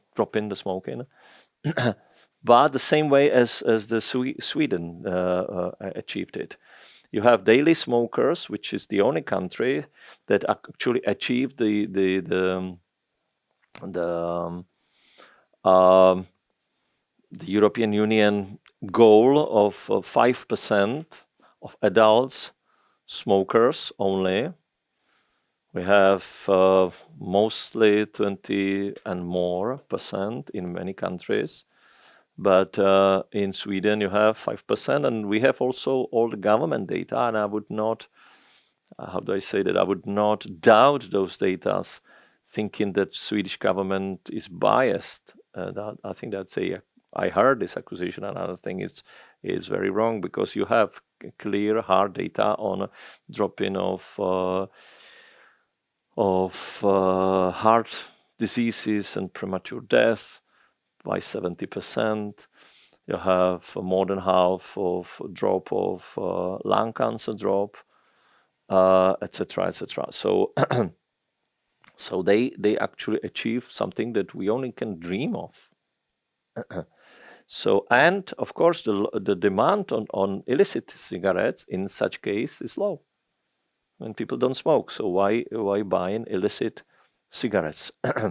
I'm not sure if you know the whole issue of Swedish situation, where we, during the debate on the tobacco regulation, Sweden wanted to or kind of advocated for an exception against a ban of alternative to cigarettes, which is called snus. So all the people switch to snus, or most people there switch to snus actually. It's the only country which is allowed to produce and sell it in the European Union. So it's how much this is evidence based. I think this is a question that has to be asked. Why the rest of the Europe bans something that actually helps Sweden to come down on smoking. And I keep hearing that we should ban Swedish duel with snus. I see no reason for that, but I still keep hearing some government saying, snus is smuggled to our country or whatever. So let's put a pressure on Swedish to come down on this. Next slide, please.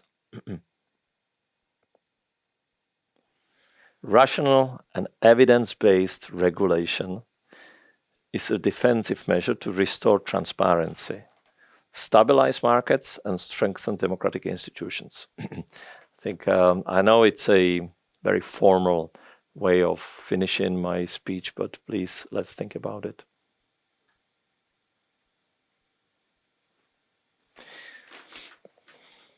So now I hope you will have a few questions or comments on what I said and what was said already by now.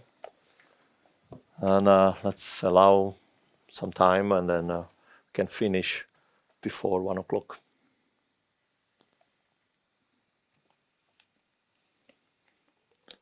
I'm a trained psychotherapist. One of my psychoperative training was also Rogerian therapy, as it's called. The Rogerians love allowing silence, so I will allow silence until you ask questions. Yeah, I might have a comment or question that, in fact, the part of the security issue that illicit tobacco is in increased numbers flooding European markets is definitely having also some public health consequences, because we can hypothesize that the quality control of this product is probably not on the level, especially minimizing various contaminations either from the production or from the storage, because again it goes through some illegal distribution channels, so there's probably not invested in the proper storing procedures.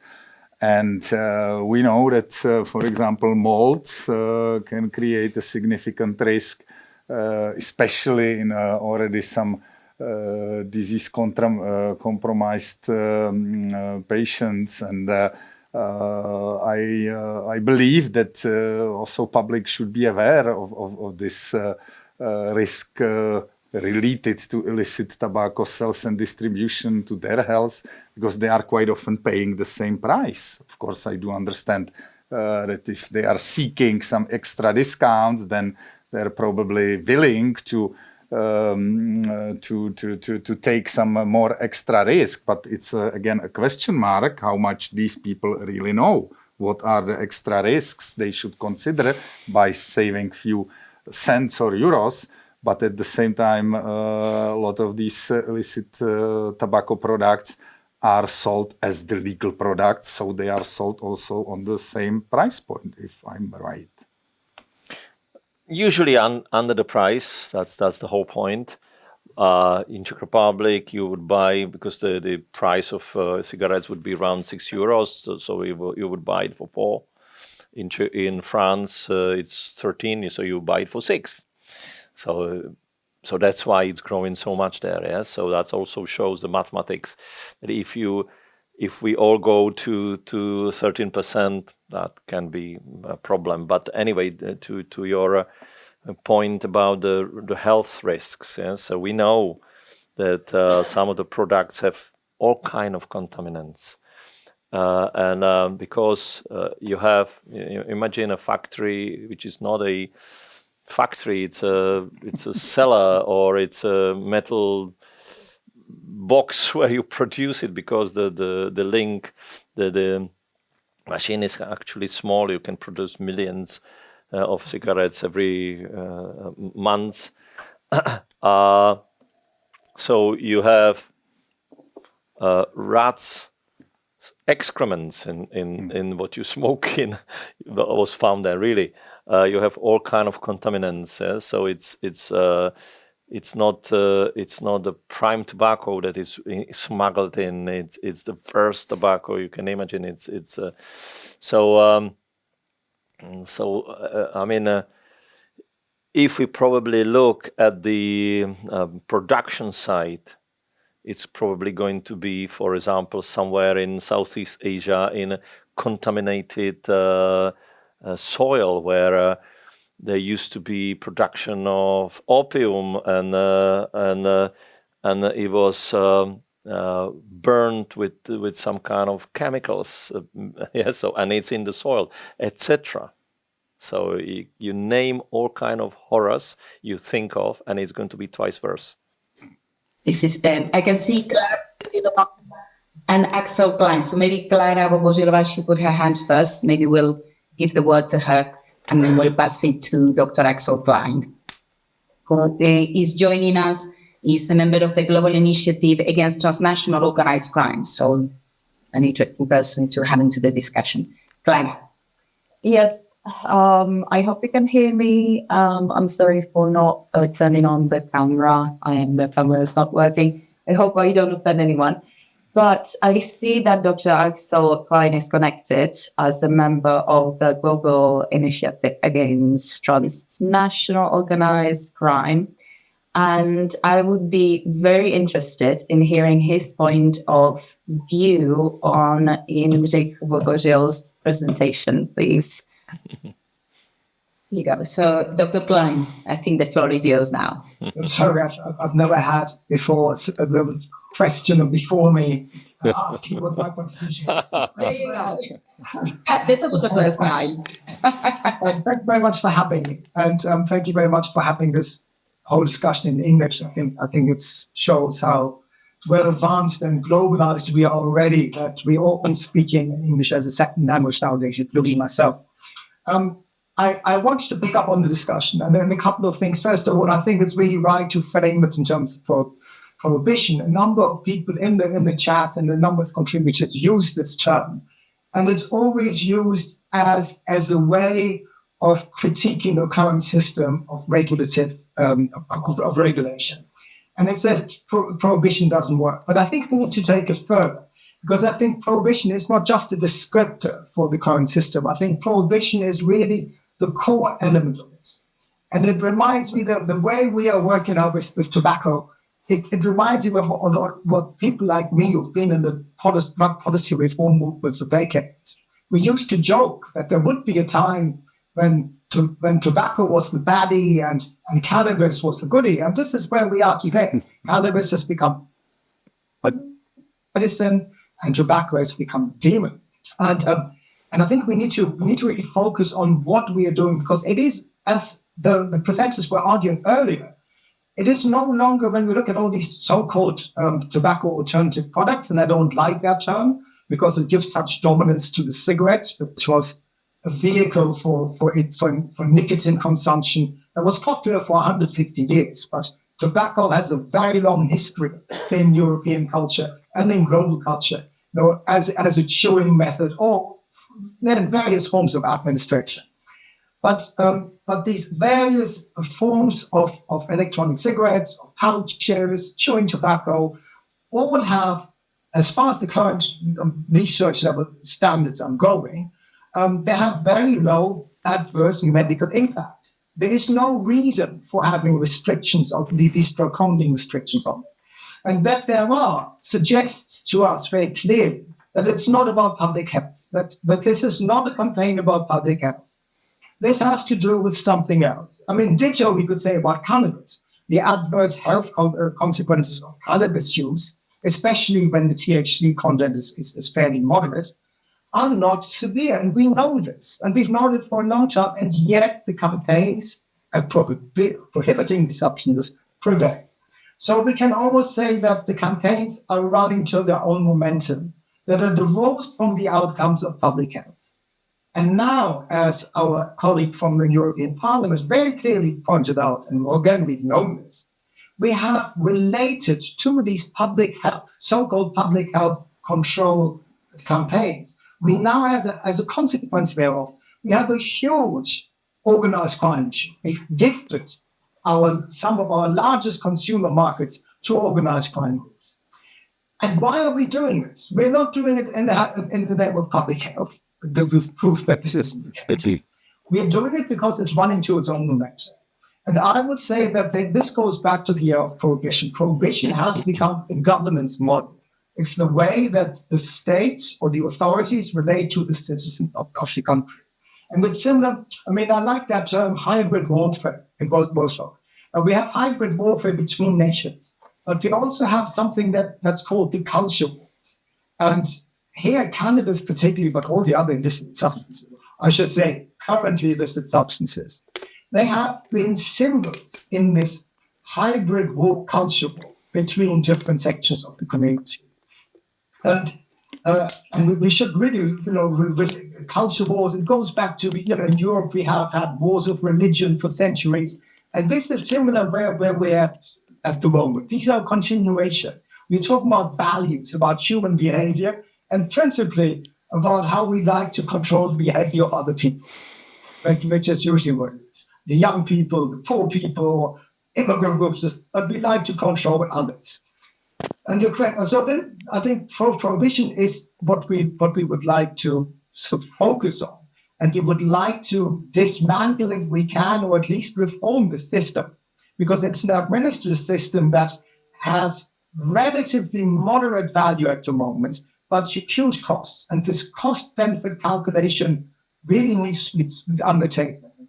And we also need to point that prohibition has its beneficiaries who are fighting for it. In the large sections of the so-called public health community or the international drug control community, administrators paid for out of the public purse by us as taxpayers to basically to deprive us of our freedom of choice. And therefore we have the citizens' rights to critique and think about dismantling. Another question, and this is where I would like to ask the Westman, how do we move forward? We were told to keep on fighting, but how do we do it? These decisions are taken for us by experts who really are not accountable to anybody in healthcare. And they're taken to at a European or at a global level. And we are usually organizing on a national basis. I know the various cannabis and drug policy reform, or now the vaping movements are always national. And the decisions are made at a global level. And the question to me really is to the panel, how do we move beyond our silos in order to really gather our own momentum in order to push forward? Thank you very much. Yes, if I may follow on this one, I like the idea or the how you phrasing it, or saying it's not a public health but culture war. I think that's very, very much the the case. We just recently made 3 plants of cannabis legal for home growing. The conservative part of the parliament says the reason why we should allow it is because it became a traditional drug. If it's not a traditional drug, we should not allow it. We should ban it, keep ban, but it became so much traditional drug now, so we should kind of a little bit loosen it. So it's a cultural issue, not a evidence-based solution or decision. So that's very much framing the debate. Some say it clearly like this. Some say it under other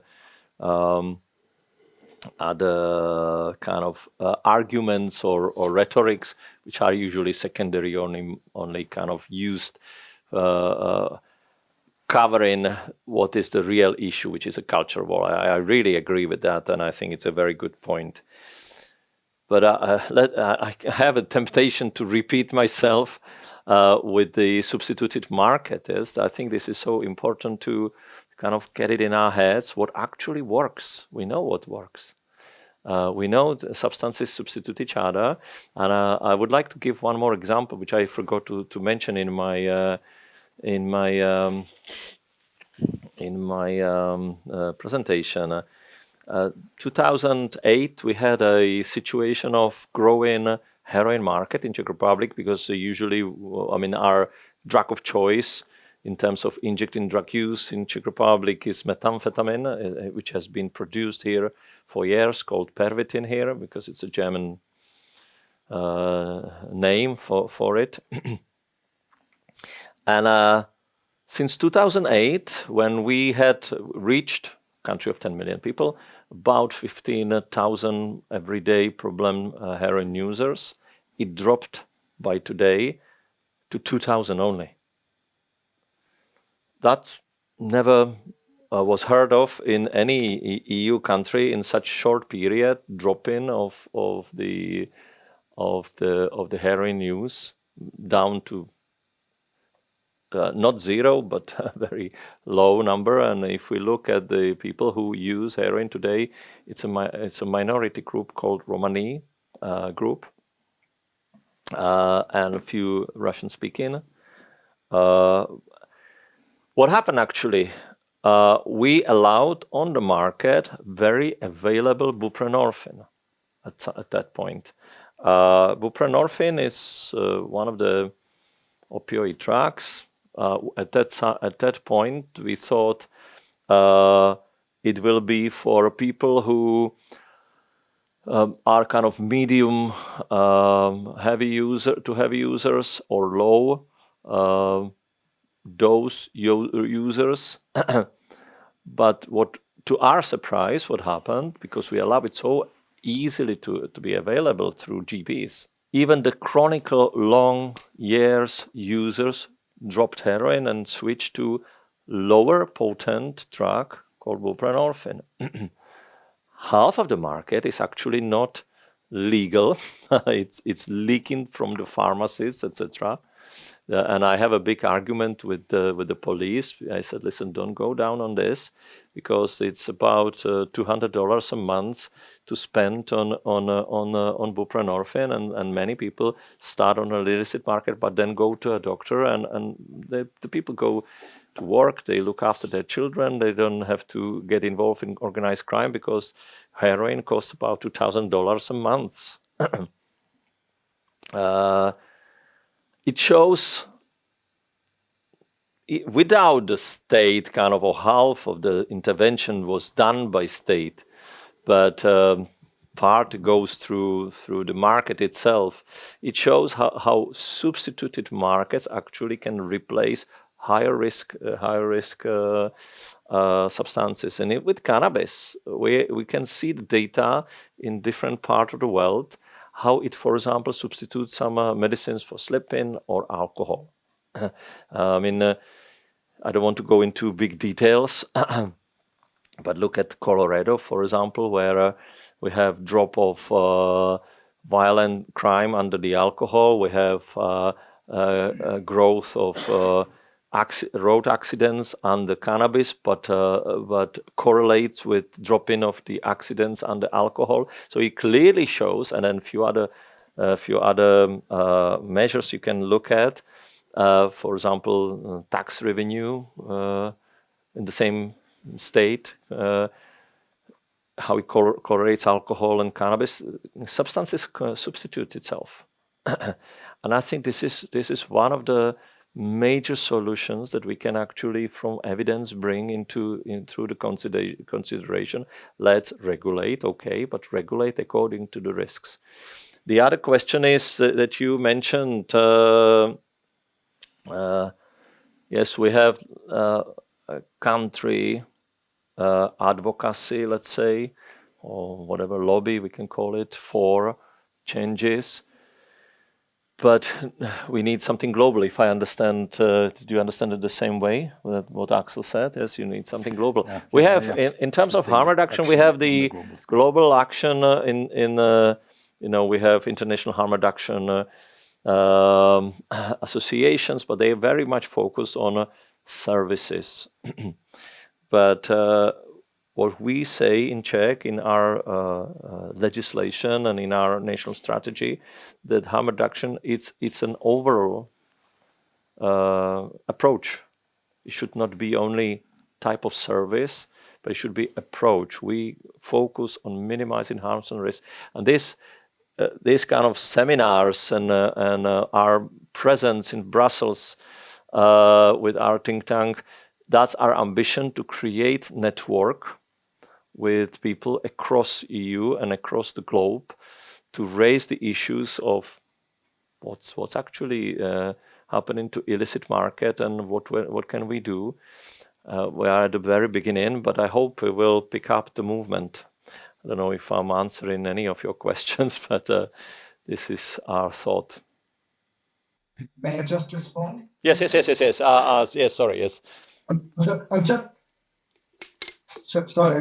thought, yeah, that argument about this is not part of our culture. I've long heard, that cannabis, well, yes, it may not be, but it's not part of our culture, it's not part of our tradition. And I thought, well, almost the banana. And these are things being integrated into daily cultures of consumption, and cultures change very quickly. Yep. And I agree with you. Substitution, I think, has proven itself as a very effective therapeutic intervention against injecting heroin use, for instance. Very effective. Buprenorphine, methadone, if they're made available in consumption rooms, in supervised, that's good. I do think, though, that this is part of being on the back foot. We're always on the back foot in the drug policy reform movement by saying, we're addressing the problems. And I think we should say, no, really, these problems, they didn't exist. We didn't have heroin use on a large scale before the closing down of our opium supply. And we need to say that actually, there's a human desire, a human drive for both experimentation and for seeking the various forms of pleasure we get through these naturally occurring substances. And in the globalized market, where we're exposed to products and influences from all over the world, we should also have access to the products that help us to play with our mental states. I don't like the term altered state because it presumes there's a normality of an unaltered state. Let us play with different states and have access to naturally occurring substances for which there is a cultural experience of use. And we should demand access to it. And we have the history. When that is denied, when those options are closed, then we are always moving by what's been termed the iron law of prohibition into more harmful substances. The opium shops were closed in the United States in the early 20th century. And now we have fentanyl epidemics. Bring it back. Bring back the opium deaths, as people would be saying. The harms are so much less. So when I'm advocating for, and I thank you for saying that you're operating in Brussels. Brussels is for us Europeans the place to be active in. We need to engage with the Commission, and we need to engage with Parliament, and we need to be coordinated. Thank you for answering the question and taking me the time. Yes, thank you. It's always refreshing having debate with you, Axel. And I would only echo what you said. So I only add one of the things to the debate about the culture. I mean, do we have actually only national cultures today or European culture? Do we not have a global culture now with the globalized world? I could name thousands of things that get globalized. It was culturally done or used somewhere in, Peru, ayahuasca. Today it's global, etc., etc. If we look at the traditional medicine, can we have traditional medicine only localized in in Peru, for example, or I don't know, Southeast Asia? Not anymore. I think we need to accept that we live in a globalized world and culture spreads and people look for alternatives to anything. People want to self-medicate and want to go to pharmacological companies. I don't blame them. And they want to have herbal possibilities, or how popular today is Asian medicine in Europe. I mean, what is it? Should we ban it because it's not culturally appropriate to Europeans? I think it's the same behavior and issue. And as you said, culture change very quickly, and we are in global culture today. So people search for possibilities. Thousands of people every month go to Peru to experience ayahuasca experience somewhere in the forest. I think we need to give a corridor. I know we need to do it the European way, but we need to admit that culture cannot be something that we, I don't know how do I say that, defend as if it's I don't have the wording for it, yes, but I think we need to accept that there's number of things that we can actually learn from and accept. As the Roman Empire brought different kind of good things to Europe from or Roman Empire from other cultures, we have to do the same, I think, today. And let me just add that together with Rhys mentioned globalization effects, we are also dealing with much more powerful and attractive scaling channels like the various social platforms, media, where otherwise local trend or some, let's say, small cultural phenomenon can very quickly get its virality and in fact get spread across large population groups, even with some trendy, catchy connotations, which might or might not be relevant and right, but it does not change anything on their virality, and we simply have to count with that fact that just prohibiting or limiting access, in fact, would not change the attractivity and motivation of the people to seek alternative routes. And with social platforms and various online communicators in hand, you will always find a shortcut to anything what in your country or in your area may be somehow prohibited and limited, but it will not prohibit and limit the person who is seeking it to access it. If Dr. Mravchik was here today, he would, I'm sure, put the U curve where he says, well, you have two tips or the tops of the U curve where you have prohibition, which means non-regulated illicit market, very risky, and creating additional unwanted risks. And then you have the total free market with no restrictions, for example, no ban to sell to underage, etc. So these are the two most risky, but something in the middle. That's what we should look at. What it is, it's always a debate. Just maybe very slightly sort of not exactly off topic, but a few of the comments that we mentioned, Dr. Klein and Jindrich, you mentioned things related to a drug that is associated to a culture. And you mentioned, Jindrich, the example of Peru. And I was just thinking, although this is a slightly different example, but I was thinking Afghanistan. Afghanistan, traditionally opium producer, big campaigns, they have to burn the poppy fields. The UNODC extremely proud of the fact that all the poppy fields have been destroyed. There's been a 95% reduction in opium cultivation and, of course, in consumption. That's the. But opium, I think Jindrich can confirm this. We both have worked in Afghanistan, being the country it is. It was used as obviously without people not having access to medicines. It was used as a form of palliating pain, for example, given to children, not promoting it, very bad.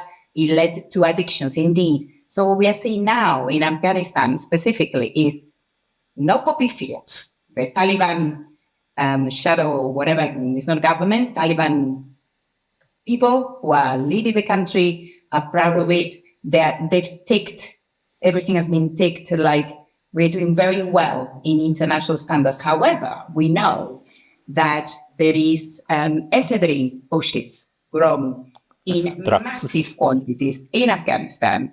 So we're having this now, let's say, they're putting it very clumsily, I think, and I'm absolutely no expert in drugs, but we had a culture where some harmful, maybe less harmful drug, such as opium, was used, and now the percentage of meth users is growing drastically in Afghanistan. They're injecting, they're sharing needles. I believe Jindrich was in Kabul. You were there, like what, not even a year ago, less, and even have some discussions with the Ministry of Health, the Talib minister of whatever the health department they have at the moment, and even they're concerned. However, that's the government that's growing the ephedrine bushes and whatnot. So just adding a sort of a comment of an interesting example we have worldwide, which doesn't quite fit in the discussion, but just. No, but I mean, if I may just touch on this one. First time I came to Afghanistan, January 2005, and then already we argued that Afghanistan should be allowed to produce morphine. It's only 11 countries with the allowance of with the license to produce. Of course, the big producers like Turkey, India, France are against it. Saying that security-wise, it's a problem. I mean, if you allow private companies to produce, you would probably have much more security and less leaking to what it was. Okay, Taliban government took over. I was there about a year ago and something, and yes, the many poppy fields disappeared. But yes, there's thousands of hectares of ephedra bushes, which people who cannot read and write never seen in their life, and they're now growing it. So who organizes it? Not the people. Whose idea was it? Not the simple farmers. Somebody brought it in within a couple of years, made thousands of hectares and factories, hundreds of factories of production of ephedrine. So who is it? Organized crime. Who is behind the organized crime? Enemy states. This is the only answer, no other option. Prohibition. So, okay, I think let's summarize. Pavel, if you want to say anything, any of you want to say anything to summarize, and then I will close it today, Friday. Thanks. I think we already wrap it up, even with this interesting analogs from history, and I might just summarize what we are seeing also in other medical area, that in fact in the profoundly changing society, globalizing, and in fact interconnecting thanks to the information and communication technologies in ways where we are still learning what are the pros and cons of such connections. Of course, also the other areas of public policies have to evolve. So thinking that the already evidently outdated regime of one of the extreme regulations as the prohibition would work either for illicit substances or the illicit substances like tobacco without any reasonable rational balance in between limiting the access to vulnerable groups, but at the same time betting on individuals' willingness to keep its life in good quality would simply not work, and we will probably in this interconnected world seeing it faster than how the evidence about failing war on drugs start arising. Okay, thank you, Pavel. So if I may, I will say a few words at the end. One of the things is technical, practical. We want to make some summary of what was said, put it on media, social media. So if any of you who spoke here would have any objection, then let us know. But otherwise, we will want to make it public. And let's continue the debate. I want to set up kind of a forum or network, and I think it's very important, as Axel mentioned, and we also think that we need to kind of work globally, but it means to kind of agree on the rhetorics, agree on the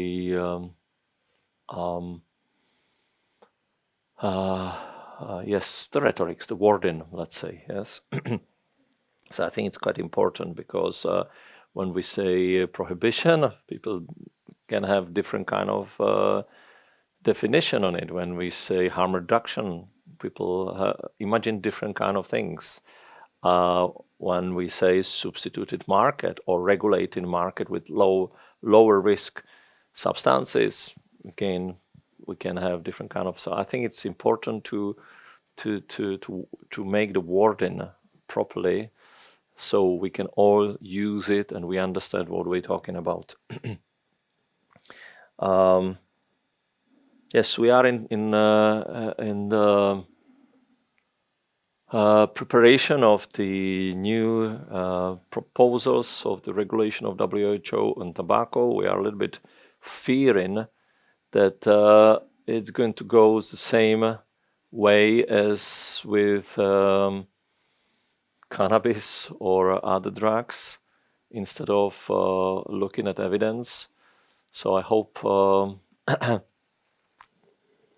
we will have enough voices and people who know how prohibition can be actually a risky solution. Especially us who came from the drugs policy, the illicit drugs policy, we are very strong on this one. So I think it's quite important to to continue with this debate and kind of unite the efforts. And the last thing, not least, I think is the whole issue of where the money goes and what's happening actually with the illicit market. See, to underscore the issue that actually the illicit market is not only a matter of security, as it was said today, but a matter of defense today. That it's the money from the illicit market, it's actually higher risk than any kind of health risks, when in a way, because it's flowing to the hands which can actually lead to much worse problems that we can even imagine now. So I hope there's going to be enough voices growing, and in this sense, I want to close this seminar and thank you everybody for taking part. And have a nice weekend. Have a nice weekend. Bye-bye.